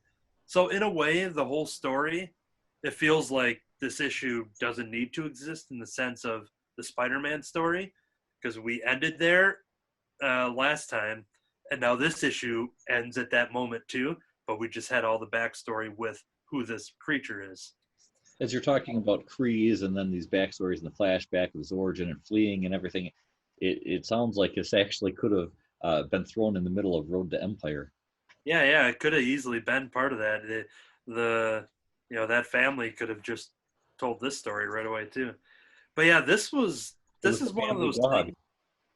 Yeah, this is one of those issues that I think is really going to stand out, being like, yep, issue 42 of Spider-Man was my favorite out of Nick Spencer's run, because it had nothing to do with Spider-Man in that sense, and it was such a surprise of a story about this creature. And yeah, it was awesome. And now I'm really excited for issue number 43, because when I first saw this monster, I'm just like, ooh, big monster, bad. But now I see this monster and I'm like, oh, he was once a little Gog and he lost his boy. And so yeah, I really enjoyed it. That was issue number 42 of The Amazing Spider-Man. And our last issue for the weekly reviews, we're going to go over to Damon. Before that, you kept mentioning Boomerang, and I can't help but think of my favorite one-liner joke. What do you call a boomerang that doesn't come back? A stick. Thank you. I'm here all week. My last pick for the week is Star Wars Bounty Hunters #2. I'm following the 3 Star Wars series that are going on, or well, 3 of the, I think there's 4 Star Wars series going on right now. The main story, Darth Vader and Bounty Hunters. I must say, Bounty Hunters was the one I was looking forward to the most, but it actually seems to be the one I'm enjoying the least. Is anybody else reading this story arc? No. Surprisingly, I'm not, because I was very getting every Star Wars title, and then it got to the point where there were so many of them. So I took a back seat on this one, but I was really sure if any of our regular people, Katie, who's not here today, anyways, but I don't even think that she was getting that one. I know Ethan wasn't getting that one. I think Caleb might have been that might have been about the only other person that was getting Bounty Hunters. Yeah, I was really hoping for a lot of Boba Fett and Bosk, action with them, and they seem to be in the backside, at least in the first 2 issues. But I didn't get a chance to review the first issue when it came out. But basically, a long time ago in a galaxy far, far away, there was this team of bounty hunters. It consisted of Lash, Valance, which is half man, half robot now. He used to work for the Empyre and he got hurt so many times that they slowly replaced him. Bosk, which we know, Boba Fett, which we know, and someone called Tongor. And their leader was that Tash, and she betrayed the group and actually killed the bounty that they were supposed to bring back alive. And that created a tiff between 2 of the syndicates in the universe. And now we flash forward to today. Everyone thought that Lash was gone or dead, and the person has resurfaced. And so now both syndicates and every bounty hunter is looking for this person. There's a huge bounty on her head. And it seems the main character in this story is Valance, and the rest are in the background. And maybe it's just taking a little bit to get going, but not as much action or the story isn't pulling me in like the others. But you are getting a sight of the bounty hunters.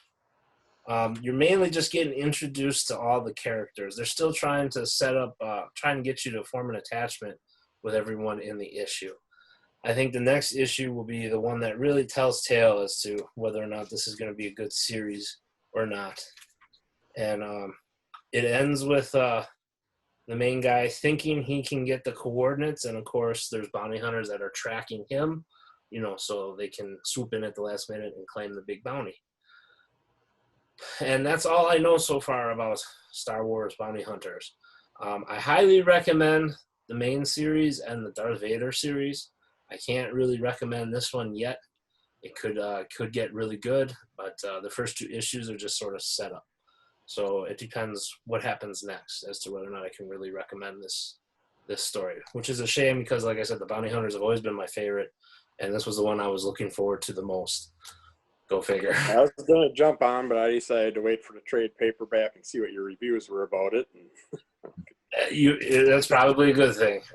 By the time we get that far into it where they release a trade, I'll be able to tell you if it's good or not and worth picking up or not. Yeah, so you never know next issue. It might really pick up in about 6 months or so. Whenever we get it. Okay, that is going to do it for our weekly reviews. We're going to move on to the letters page. So for those video watchers, I am now pausing the audio broadcast. What's your sign-off order going to be? Make me last. Okay, you'll be last. Yep. Yeah, so it'll be me, Damon, David, Jim, and then you. That way we don't cut each other out like we did in the beginning. Damon, then me. No, Damon, David, then you. David, then me. Okay. Don't forget about David over there. Put your toys away. What? Is that a cat? No, it's a black bear. I thought we were all pulling out toys so we could prepare for Jacob's birthday bath. I got a toy for Jacob's birthday bath. I'm ready. Okay. I'm ready for the birthday battle. Okay, here we go. It's recording. Welcome to the letters page. The first Saturday of the month, we always celebrate Jacob's birthday with a Jacob's birthday battle. Jacob is taking 2 characters that he may or may not know much about. He just kind of throws them together into a discussion for us to decide what the battle's going to be. And we are going to do that now with 2 different characters, both from the Marvel Universe this time. We've got Deadpool, and we have Howard the Duck. So they're going to battle, and we're going to figure who's going to win. Oh, wait, are they going to hug? Are they going to fight? What's going to happen here? Yeah, that's the one I wish I had. I can't, that Howard the Duck is hard to find, so. Looks like we have another screen share going on here. Yeah, that would be Jim. Oh, there we go. Ooh. Oh, is that Deadpool the Duck? So, anyone want to jump in on who they think would win between Deadpool or Howard? This is them working together. I can throw my 2 cents in on this. Even kick us off. As one of the Howard the Duck fanboys of the group, I must say that every ounce of my soul says I should say Howard the Duck. But I just can't picture him winning. For one, Deadpool can't really die. And he's got his swords, and he's like 5-6 feet tall, and Howard the Duck is just short, round, and Yeah, the size comparison is, Yeah, for Howard the Duck, all Howard would do is shoot his guns at him. Deadpool would just bounce the bullets off his blades, cut him in half, and then say some sarcastic remark like roast duck for dinner or something like that. And that's what would probably happen. However, I must say, I should say Howard the Duck, but unfortunately, I do think Deadpool would win. Does Howard the Duck have a regenerating health factor? No, he's just your average Okay. living Normal duck. person. Talking duck. Not Super Duck. He's No. just Howard the Duck. Yeah.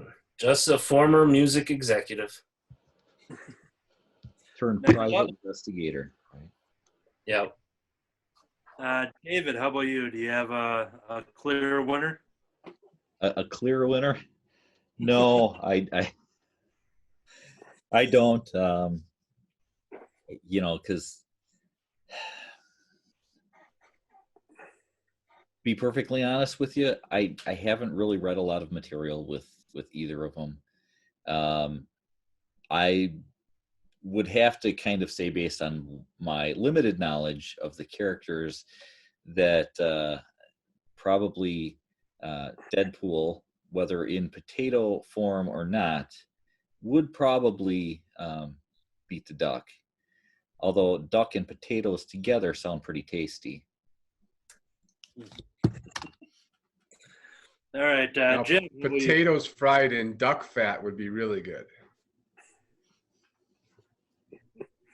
All right, Jim. Do you have a winner? No, I don't know either one of them very well, so It's a draw. yeah. This is making me hungry enough. I can show you the drawing again. Oh, that drawing. Kirby. It's a throwaway, and Deadpool can't die, so Howard's just a normal duck man. And there's no chance with him and Deadpool. But if you do have Deadpool Duck, then I would have to give my vote to Deadpool Duck over Deadpool. But with just the two individuals, Deadpool's just unstoppable. Well, I'm glad that none of you used what I was going to use to make Howard the Duck the winner in this bout, because Deadpool is not a master of quack foo. And who can stop the master of quack foo? Nobody. That's a deep cut. So, yep, that's my winner, and I'm sticking to it. So, Yeah. Well, you're entitled to your opinion, even if it is wrong. oh, thank you. Okay, so moving on, that will conclude the letters page for this month's Jacob's Birthday Battle. Okay, save. We're going to jump right into the news. Okay, welcome to the news segment here. What we are going to do is dive into the Marvel and the DC previews for comics that may or may not be coming out in the month of June 2020. Maybe they'll come out in June 2021. We don't know. Hopefully not. Hopefully these will just be slightly delayed. We're still waiting word on what is going to happen. But in the meantime, stores were sent the catalogs, and I assume we are going to continue to send in the orders as long as they provide the materials to order with. Yeah, it's like every comic is Doomsday. Okay, so I'm going to go to my June order list here. Speaking of the Master of Quack Fu from the last segment, we have a new title from the Master of Kung Fu, and this is Shang-Chi. Shang-Chi, who is getting a big live-action movie that is going to be happening. Originally, it's going to be the beginning of 2021, but because of the coronavirus, a lot of these movies for the MCU are going to be pushed back anywhere from 3 to 6 months. So real quick, we're going to get Black Widow in November at this time, instead of the Eternals, but then the Eternals is going to come out in February 2021. Then Shang-Chi is going to get pushed back, Doctor Strange, Thor. We got confirmation on Black Panther and Captain Marvel 2 for the 2022 slate. So, but to get excited, I haven't read much Shang-Chi. I know Dr. Kurt's dad is one who talks about him every now and then. He's a big fan of like Shang-Chi and Iron Fist and things like that. So I'm not familiar with the creators at all in this book, but simply for the fact that the movie is in development, I'm excited about that, because anytime an MCU movie comes out for characters that I'm not that familiar with, it's cool, because Marvel will always kind of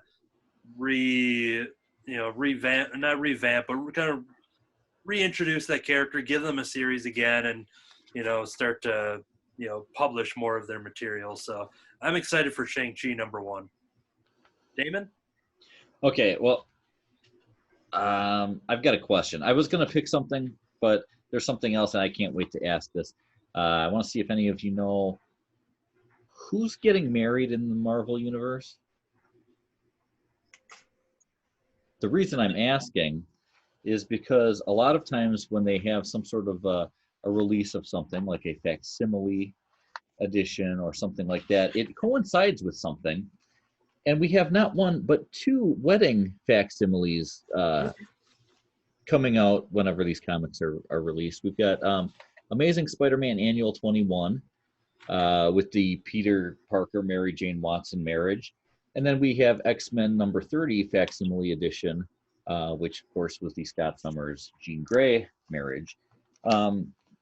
And with both of those being released at the same time, the question that instantly came to my mind is, who's getting married? Somebody's getting married. I don't know. Peter Parker and Scott Summers. Yep, Peter and Scott are finally tying the knot. Is that it? Maybe it's Gog and his little blue boy. Well, who else in the Marvel Universe is a redhead? Because that's the other thing that these Pepper have in Potts? common is, we got MJ and Jean are both, well-known redheads in the Marvel Universe. Medusa. Yeah, Medusa, Black Widow. We've got Pepper Potts. Juggernaut, is he a redhead? No, you know what? Now that you said, now I got to look in this, because I can't remember if it was in here or what did I see. Didn't I recently see some image of, I want to say I saw an image of Black Widow in a wedding dress. Well, Scarlett that Johansson would be a clue. Scarlett Johansson's getting married in real life, so maybe. Maybe that's. I don't think it was here. I think it was something maybe on the internet or something like that. Nope. Wasn't Black Cat in one? There you go. What? Oh, okay. Black Widow. Okay. There you go. And I am subscribing to that series from Kelly Thompson there, so I will. I'll be talking about it. So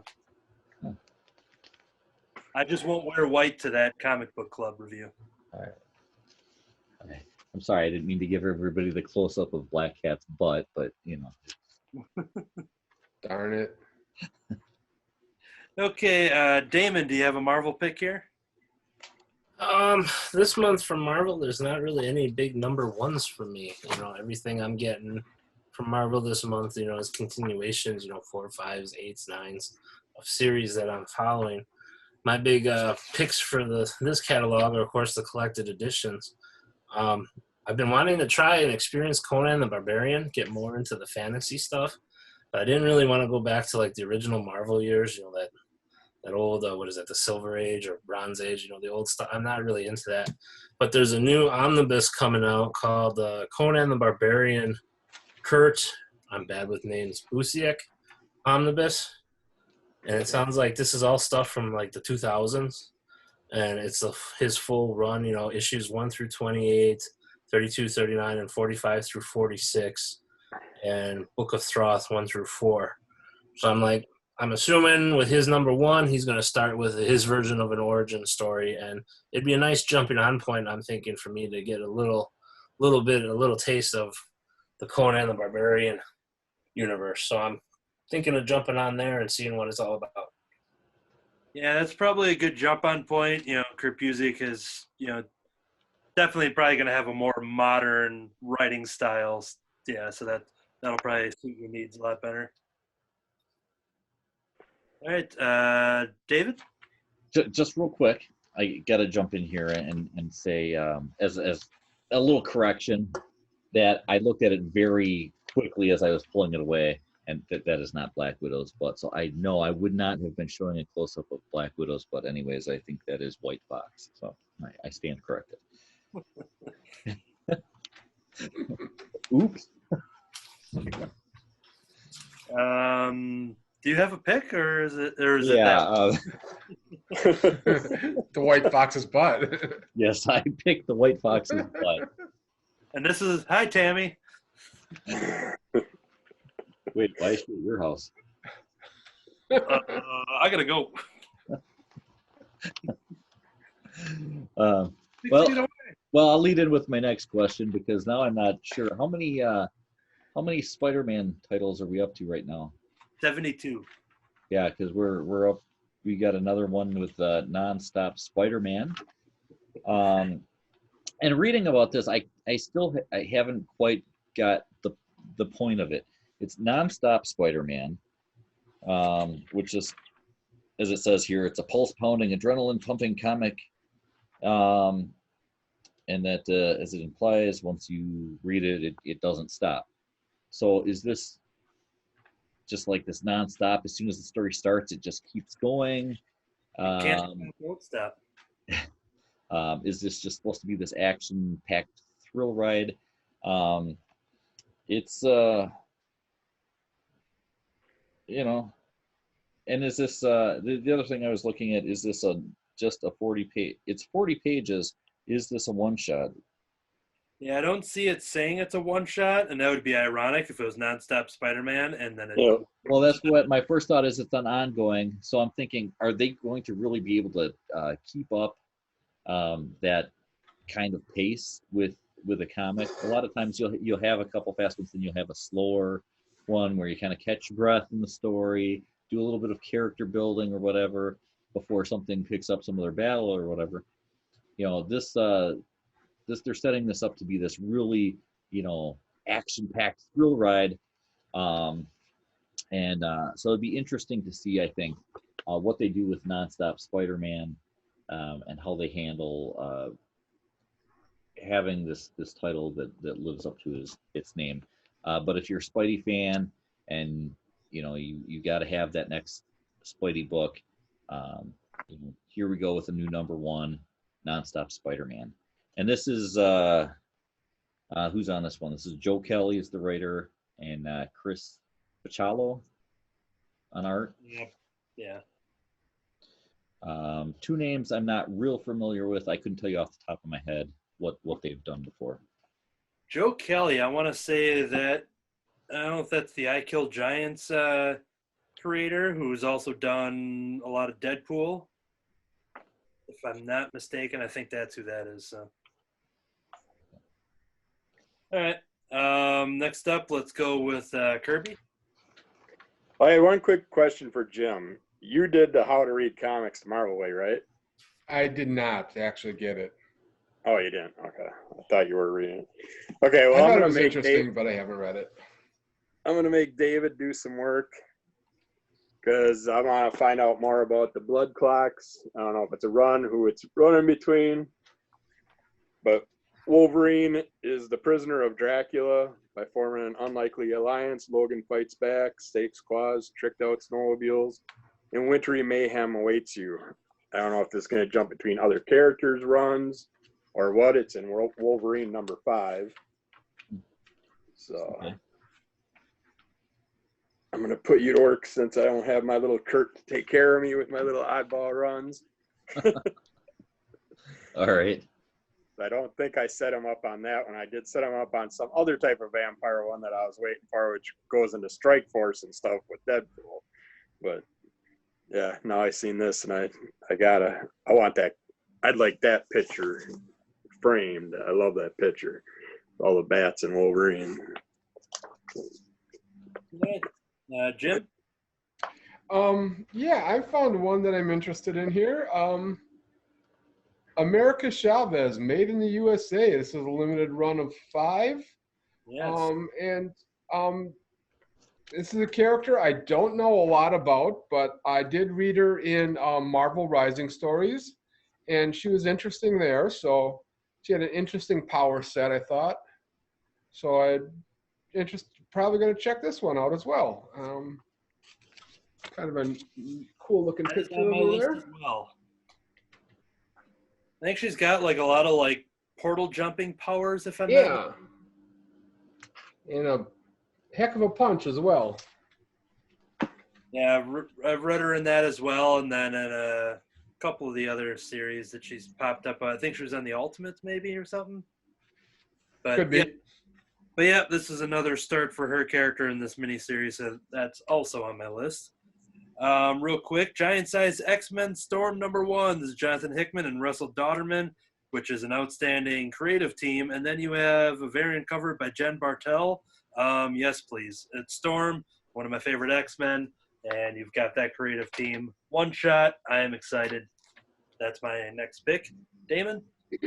Well, my next pick is kind of going to be based on a question of the readers that read like the older stuff.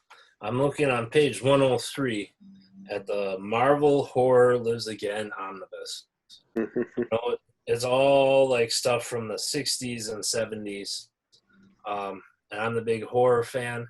I'm not a huge fan of the old style comics, but it'd be interesting to see what horror was back then. And so I was contemplating picking this up if those that have read this material would say that it's pretty decent and worth checking out. If it's kind of boring and blah, then I'll skip it. But it'd be neat to see where horror progressed from in the comic world, seeing what the old stuff was like. At least that's my thought. I'm going to suggest asking Dr. Kurt's dad. That might be. I've enjoyed the ones that I have read, but I can't tell you exactly which ones. But I think they hold their own. Yeah, it sounds like definitely it's, with it dealing with like the 70s comic, there's some 50s comics in there and stuff. So yeah, that is kind of a gamble, just based on your appreciation for that era, or lack thereof, but being the horror focus that could really end. So Right. But yeah, I think Dr. Kurt's dad would be the one that would probably has read a handful of those, just assuming. All right, David? Okay, well, I'm pretty excited to have found some things in this book that might actually come out on time, because it says on sale in October. But one of them is actually something that would interest me, and that is X-Men God Loves, Man Kills Extended Cut Gallery Edition hardcover, which is a hardcover edition of one of Claremont's better known X-Men stories. So you can get it in this extended cut hardcover. Yeah, I just was flipping through and happened to see, and that's actually what caught my eye, though, was the on sale October 2020. And I would certainly hope that we're able to get our comics in October. All right, Kirby? I didn't have any more comics in here, but I really like this Marvel Deadpool, where he's doing from the movie where he's drawing a picture of himself. Yeah, where he's like sitting on the highway or whatever on a bridge. Just sitting there kicking back. That's a nice piece of art. It's kind of just Miles Morales. You got an excellent picture of Miles Morales statue, but then they put him on webbing that looks like it's got ice on it. It's like, is it maybe an electrocuting thing? What page is that on so I can see it better? It's the one where he's right next to that. Right on top of a light fixture. Wolverine. Yeah, mini Wolverine. Page 101. 101. Just really looks like an ice web to me, not like a spider web. So, but Miles looks excellent. Oh yeah, I suppose. I guess with them having that kind of base, that was like the best that could be. But yeah, I could see that. It kind of looks a little weird. But... Yeah. Yeah, that's it for me on the Marvels. All right, my next choice is going to be Jim's. That's my choice. Is Jim? So Jim? Okay. I actually do have a second Marvel choice this month, and this is a Spider-Man, which I don't normally go for as Spider-Man stuff. So it is the Web of Spider-Man 1 of 5. And this is Web, W-E-B, not the word web. Which I can't find. It actually does say what that stands for. It does. It says it is the Worldwide Engineering Brigade. The premise is that Tony Stark has set up a new scientific research station for the teenage heroes of the Marvel Universe. And Spider-Man has gotten an invitation to join, working alongside some of your favorite faces from the MU and a whole bunch of awesome new gadgets with Iron Man keeping an eye on them. Surely everything is going to be great for the heroes, right? Okay, my next pick here, real quick, is Captain Marvel, Marvel's Snapshot #1. $4.99. It's a one-shot. They're doing a bunch of different Marvel snapshots over the last month or two. I wasn't getting any of the other ones, but it's Captain Marvel. It's going to have Miss Marvel in it. But from what I understand, it's going to focus on, I think normal citizens who are inspired by these people, and these superheroes do appear in it. But the covers look gorgeous. And you got Mark Waid and Colleen Doran working on it, covered by Alex Ross. That's a very hard creative team to dismiss when you're a Captain Marvel fan. So that is Captain Marvel, Marvel's Snapshot #1. Anything from you yet, Damon? Yep, my last pick would be, I don't know if you guys remember, they had a couple issues coming up of The End, which was, the last issue of a couple of the superheroes. I kind of held off hoping for a hardcover. Looks like I'm not going to get a hardcover. It's just going to be a trade. But it'll be the trade paperback of Captain America, The End, Captain Marvel, The End, Deadpool, The End, Doctor Strange, The End, Mike Morales, The End, and Venom, The End. I originally only bought Venom, but based on a couple of your reviews, I picked up Deadpool just for the fun. But I specifically held off for the rest for the collected editions, and here it is. And they put my favorite on the cover. It looks like it's going to be Venom on the cover of the trade. So that'll be a fun read to read the last issue of all those characters. And that's my last Marvel pick. Cool. David? I think flipping through here, I've got nothing else for Marvel. A lot of stuff in here is, issue 3 and 4 and so on of things that we've already talked about. By any means, people can jump on a series at any point, but nothing new that's really catching my eye. All right, Kirby? Yeah, I'm good for Marvel. Jim? I'm done with Marvel. All right, I'll take us home with the two last picks. We have Silver Surfer Black Director's Cut #1 and 2 of 5. This was an awesome miniseries that I totally dug. And with the Director's Cut, you're going to get some behind-the-scenes extras and things like that. So if you want an expanded look, or if you missed the original issues, there's another way to appreciate it. So yeah, check that out. And then also the Rise of Skywalker adaptation #1. I really dig they did Force Awakens, Rogue One, Last Jedi, Solo, and now Rise of Skywalker. And it's not like a direct, while they follow what the movie was, they give you some deleted scenes in a way, things that weren't actually deleted scenes, but you get maybe some different perspectives and a couple little bonus materials. So yeah, it's not just a simple, all right, we're just drawing the movie in 6 issues or something. So yeah, they usually include some little extra things that are pretty cool. So I'm excited for that.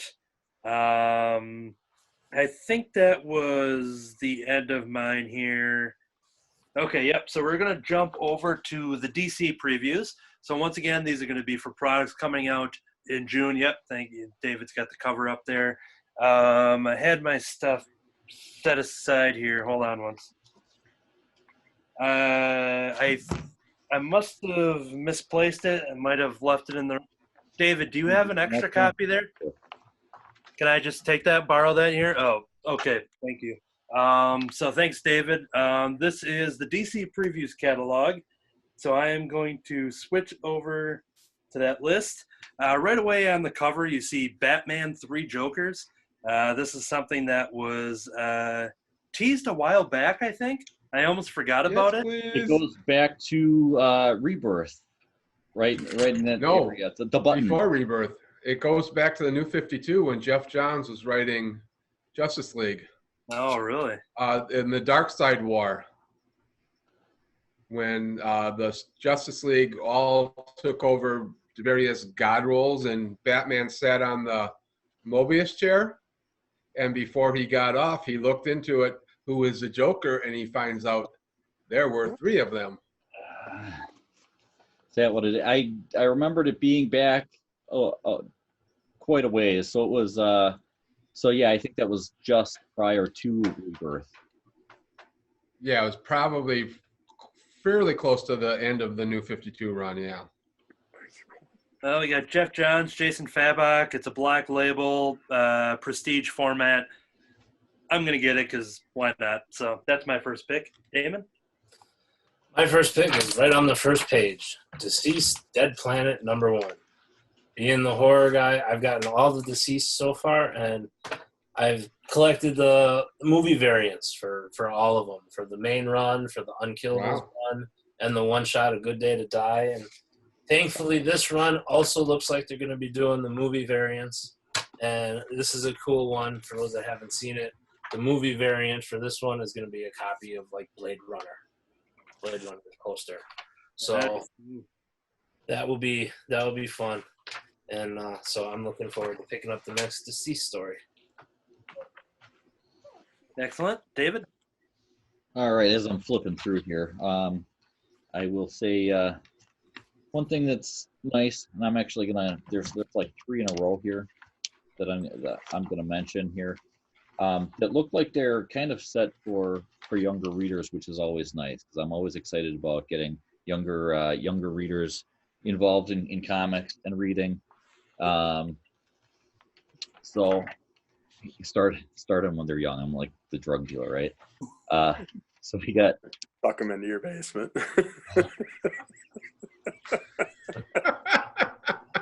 Hi, Tammy. Hey, tell her to come home. 6 feet away. 6 feet away. So first in here we've got DC Superhero Girls midterms trade paperback. This is something. Even you don't have to be that young. My daughter Katie's 13. She enjoys reading these things. So I got to let her know that there's another one coming. But following that, we've got Lois Lane and the Friendship Challenge trade paperback, and that looks like that is also something that is geared more towards a younger audience, just in the art style and everything. Now, if I look at it, hopefully it doesn't say mature readers or something on there, because then I feel stupid. DC graphic novels for kids. It actually says right on here. So if you're looking at the DC previews, they actually do have that marked right down in there. Of approval.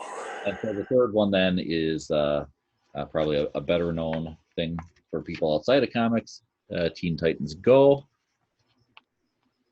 to Camp. So we got 3 trade paperbacks or DC graphic novels for kids. So get the young ones hooked on comics. Kirby? I didn't have nothing directly out of here. That I'm looking forward to the Deceased series, but I have yet to read the beginning. So the few things I've seen in here, I'm going to kind of hold out till trade paperback form and hopefully be caught up by then.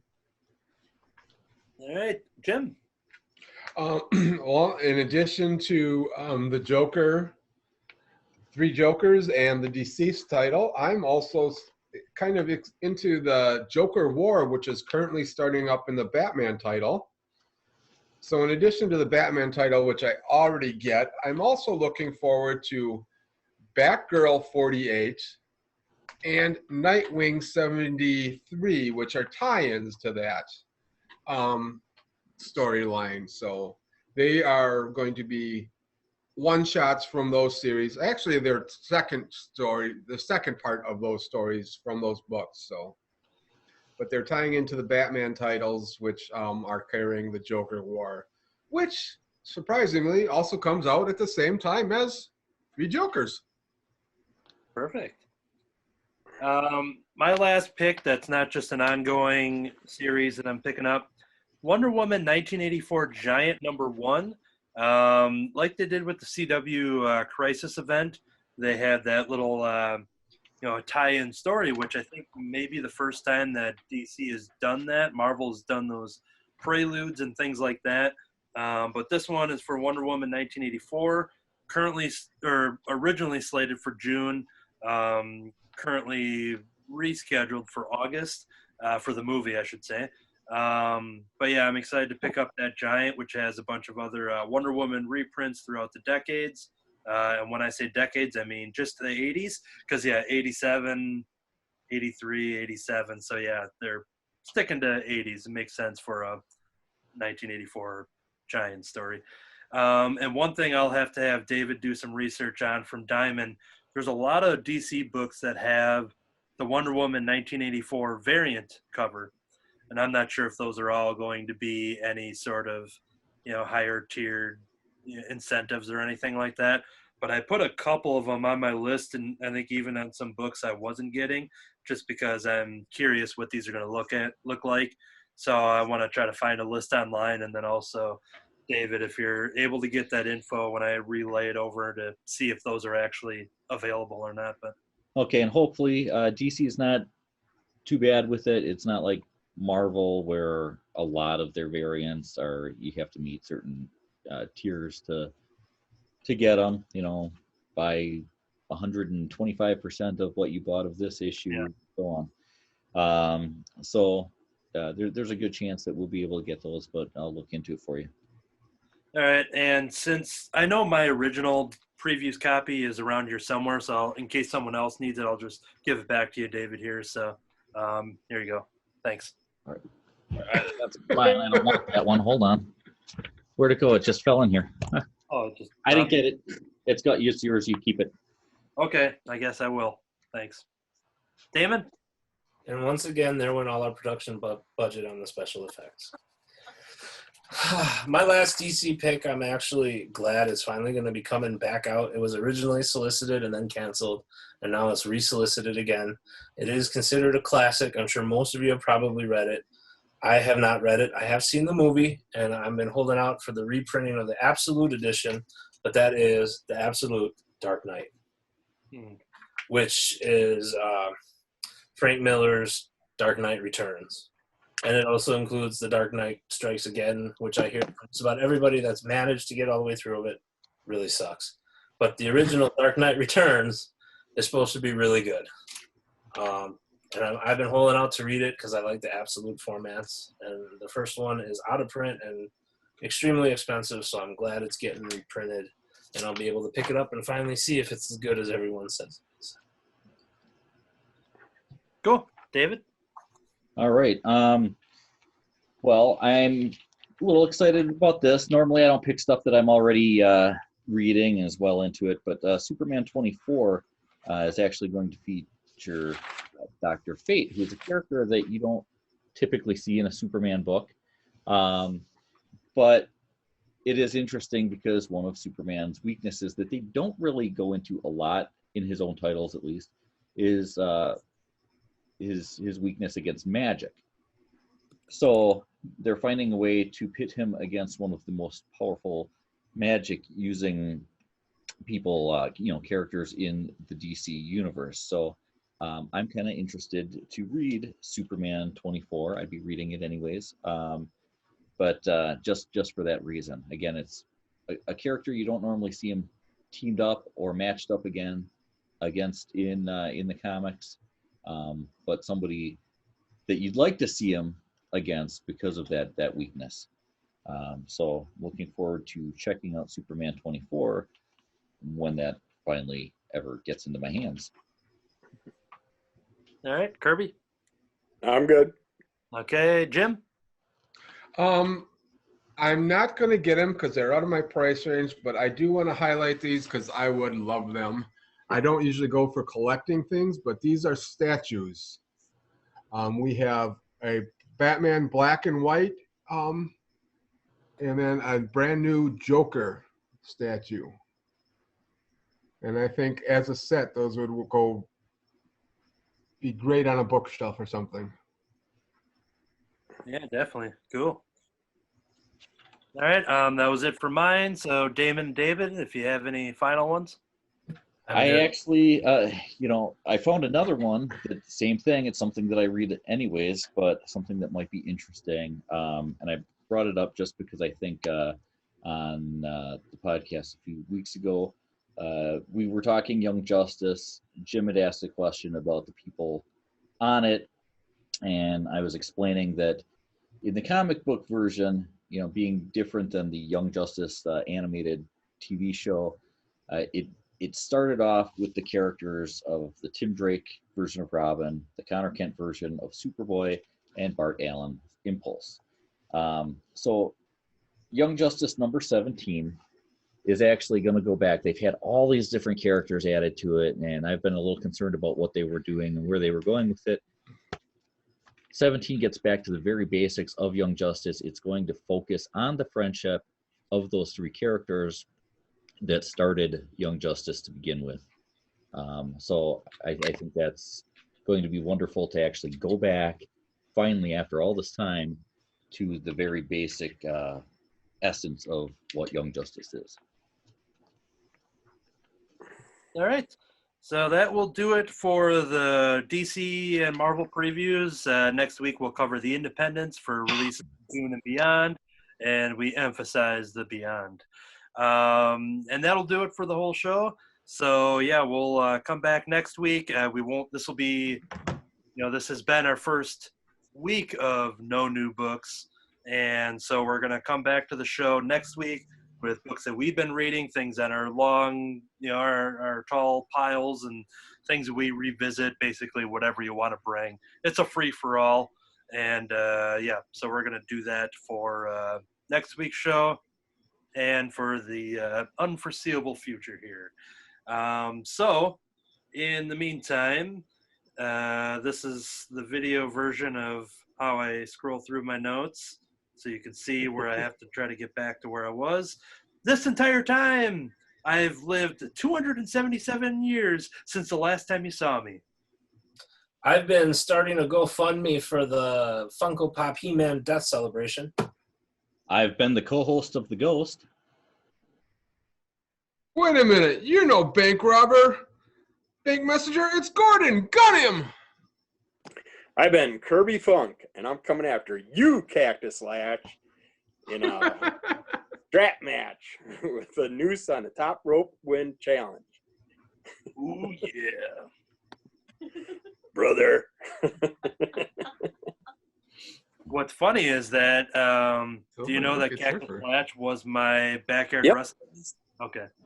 You keep putting up little wrestling names on the screen, so I just thought about that, and I had to come at you with it. You're going to have to sign off again. I figured Kirby Funk. Kirby Funk's pretty good. I'm still waiting for Anthony's last line of the podcast. Oh, yeah, I already stopped the recording. We continue.